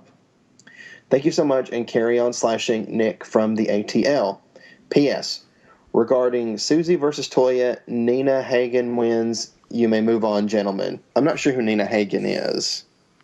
She the one who goes ee-oh, ee-oh. Is that her? Oh, is she the one No. that sings Luft Balloons, 99 Luft Balloons? No, Nina? that's just Nina. Yeah. That's Nina. I think the one you're thinking of. Oh, Lena Lovitch. Lena Lovitch is what you're thinking of, yeah. Oh, Nina Hagen's. She does that nun punk stuff. She sounds. She's a bit like like that. Oh, is she like heavy metal? Non-punk. Is it some kind of? She's kind of like, I think she's German, isn't she? She's Nina German, Hagen? yeah. And she's looks a bit like a kind of punk Susie, but it's all kind of quite. I saw her recently on something, and she's got her voice has gone really, really deep. You know, it's kind of like, you know, it's even an octave, you know, lower than Toya's. Oi. So Toya's got a beautiful singing voice. Mm-hmm. Yeah. So, Nick, thank you. Am I right in thinking, though, that Nick has only, all the films we talked about, he hasn't seen any of them? That's what it sounds like. But it sounded to me like he'd only seen the comedy Carry On Camping film. Wow, we are. Yeah. Well, that is quite impressive. So it's good that I've turned him on to some Carry On. But yes, Nick, you should. I just surprised. I can't quite get my head around why you'd listen to this podcast if you hadn't seen any of the movies.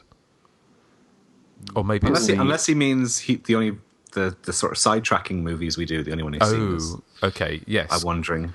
I just wonder, maybe it's too many blueberry lagers, perhaps. Yeah. Or maybe we're just that entertaining that even people that are not into these type of films would like our podcast. That is very possibly true. And what is ATL?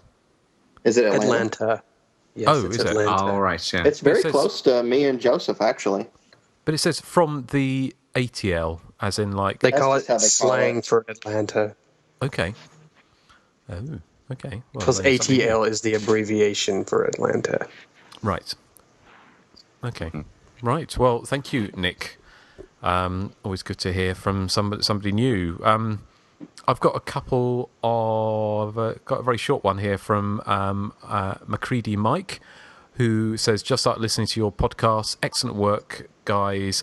By the way, Mark Rosman, writer and director of House on Sorority Row, was my professor in film school. Great guy, and he really knew his stuff.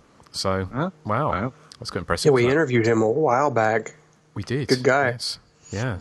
So, and wasn't Debbie Sue Voorhees? She's a teacher now, wasn't she? So, Is she? apparently, yeah. But thank you, Macready Mike. And I've got one last one. Anyone else got anything? Are we... Just to say that Stephanie Vaughan has alerted us to the fact on our Facebook page that Crazy Fat Ethel has been remade. It's coming out later this year. Yes. Are you Should be excited? interesting. Nathan? Oh, yeah. Directed by Brian Dorton. I am cautiously optimistic because to me, what makes Crazy Fat Ethel, well, the first one, work is that it was filmed in that whole Grindhouse era, and it just kind of works in its favor. I just don't know if a remake will have that, but we'll see. Yeah, it's due for release on the 18th of October in the US, apparently, according to IMDb. Okay. Well. Thank you for that. We shall all be waiting with bated breath. Yes. The last one I've got is from Faye Cook, who says, hello, just a wee message to say you've been thoroughly enjoying your fortnightly podcast. My boyfriend and I listen to it in bed. And whilst our sex life has suffered somewhat, our knowledge of obscure 80s slashers has increased tenfold. We've particularly enjoyed the Giallo stuff, and I've just sitting down to watch Torso for the first time. So hopefully you would enjoy today's episode, Faye. Kind regards from Old Recky. I don't know what is that. Old Recky. I don't know. Reiki. No, I'm not sure. That must be maybe that's somewhere in Scotland. I don't know. You know what my geography's like. So Faye and David, and then she goes on to spoil it by saying Claire Grogan beats Susie and Toya hands down. I love Claire Grogan, so I'm willing to accept that. Are you? Yes. Well, Because Claire Grogan Grogan was rules. I love Altered Images. She was a Susie wannabe, though, wasn't she? She was, they supported Susie before they released their first album, and then Steve Severin produced their first album. Yeah. And they did that single, which I really like, Dead Pop Stars. Yeah, Steve Severin produced that one.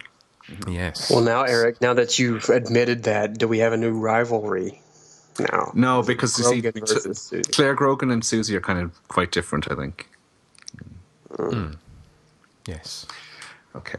I've got one more, actually. Have you? Okay. Yeah, sorry, just one more on the Facebook page. And this is Soren Thompson has alerted us to the fact that Crystal Lake Memories, The Complete History of Friday the 13th, the documentary version of the book is coming out in August. And he says the running time is going to be a whopping 7 hours. And it's from the same team that gave us Never Sleep Again, which was that terrific documentary on the Nightmare on Elm Street series. So I am really looking forward to that one. Excellent. Me too. And talking of documentaries, I got my copy of Slice and Dice, the Slash movie. I'm still waiting for mine. It was posted this day last week, and it still hasn't arrived. Oh, really? Oh, I got it. It says, please send to Erik. This old joke again, yes. That's been released, and it made the top 10 of the Amazon Horror top 10 last week. So thanks to everyone who's bought it. And 88 Films, a great little company, because they put out the Puppet Master movies as well. So yes, if you let us know if you got that and if you enjoyed it. I just watched back the trailer reel that I did with Callum for that, and that was from High Rising Productions, and that was good fun. So Steve Bennington from our Facebook page has got his copy. Okay. He didn't comment on what he thought, so Steve, let us know what you think. Okay. Steve Benningfield, sorry. Yeah. God, we're really bad at mispronouncing people's names on this podcast, aren't we? Yes. I still haven't. Gorgie hasn't written back since I've mangled his name for the 15th time. Or yes. Or who was the? What's the Mick? No, the Simply Mick Hucknall. Mick Hucknall, yes. Yes. You gotta have that inflection every time we say his name. Yeah. So that's why we could just offend our readers our listeners even by mispronouncing their names. So, but I think we are. We have climax, haven't we? We are at the end. We are. Is there anything else you want to say? Yeah. Oh, what we do need to say is what is coming up next. And I think, Joseph, you are next in the firing line, aren't you? I think it's going to be a shocker as well, isn't it? And it is going to be a shocker. And you've got some special news for it as well, haven't you? Do you want to tell us? It's a controversial pick. It is going to be the 1987 Arnold Schwarzenegger film Predator, which I feel more than meets the requirements to be discussed on this show. And if you don't like it, don't listen. Well, I mean, come on. If The Sadist meets the requirements, then Predator does. Yes. Well, see, my reasoning now is that the Sadist was the 30th episode, and this is going to be the 60th. So every 30 episodes, I'm going to pick something very controversial. So you might want to get used to that. Well, it'll be interesting to see what we think the rest of the podcast, because obviously Joseph also chose The Sadist, as he said. So we'll decide when we talk about it whether or not it's a slash movie. But we'll also be having we're having a top three, which will be, I presume, we're having another top three. Yes, we are, and that'll be slasher based. And are we going to be joined potentially by somebody? Yes, we're going to have a guest on the show. We're going to try, to see what happens. It's going to be Johnny Krug from the Kruger Nation podcast, who is quite an excellent fellow. And he's very well versed in these films. Excellent, right? Johnny. Well, we shall look forward to that. It's going to be interesting to see how if Skype can take it, and if Erik can take it. It's not going to like us that episode, but it should be fun. No, but yeah, we'll look forward to it. So, well, once again, thank you ever so much for listening. I hope you enjoyed the episode, and do write in and let us know what you thought, because we'd like to do more Jali at some point. I've got a few ideas lined up, but yeah, thanks for listening. Anything else you want to say, guys, before we sign off? Oh yeah, I knew that you were going to do that one last time. Yeah. Erik, how That's long all is for it? the all yes. They will not be making another appearance. Sorry. Oh, no. Okay. Erik, how long is it? How long is what? The end credits. I have no idea. A couple of minutes? Is it a couple of minutes? Because I was going to stop playing it, or shall I play it now? If you like, yes. Okay, we'll start playing it now, so we can. Oh, it's 1 minute and 12 seconds. There we go. There we go. So, you can sing along, Erik. Oh, yeah.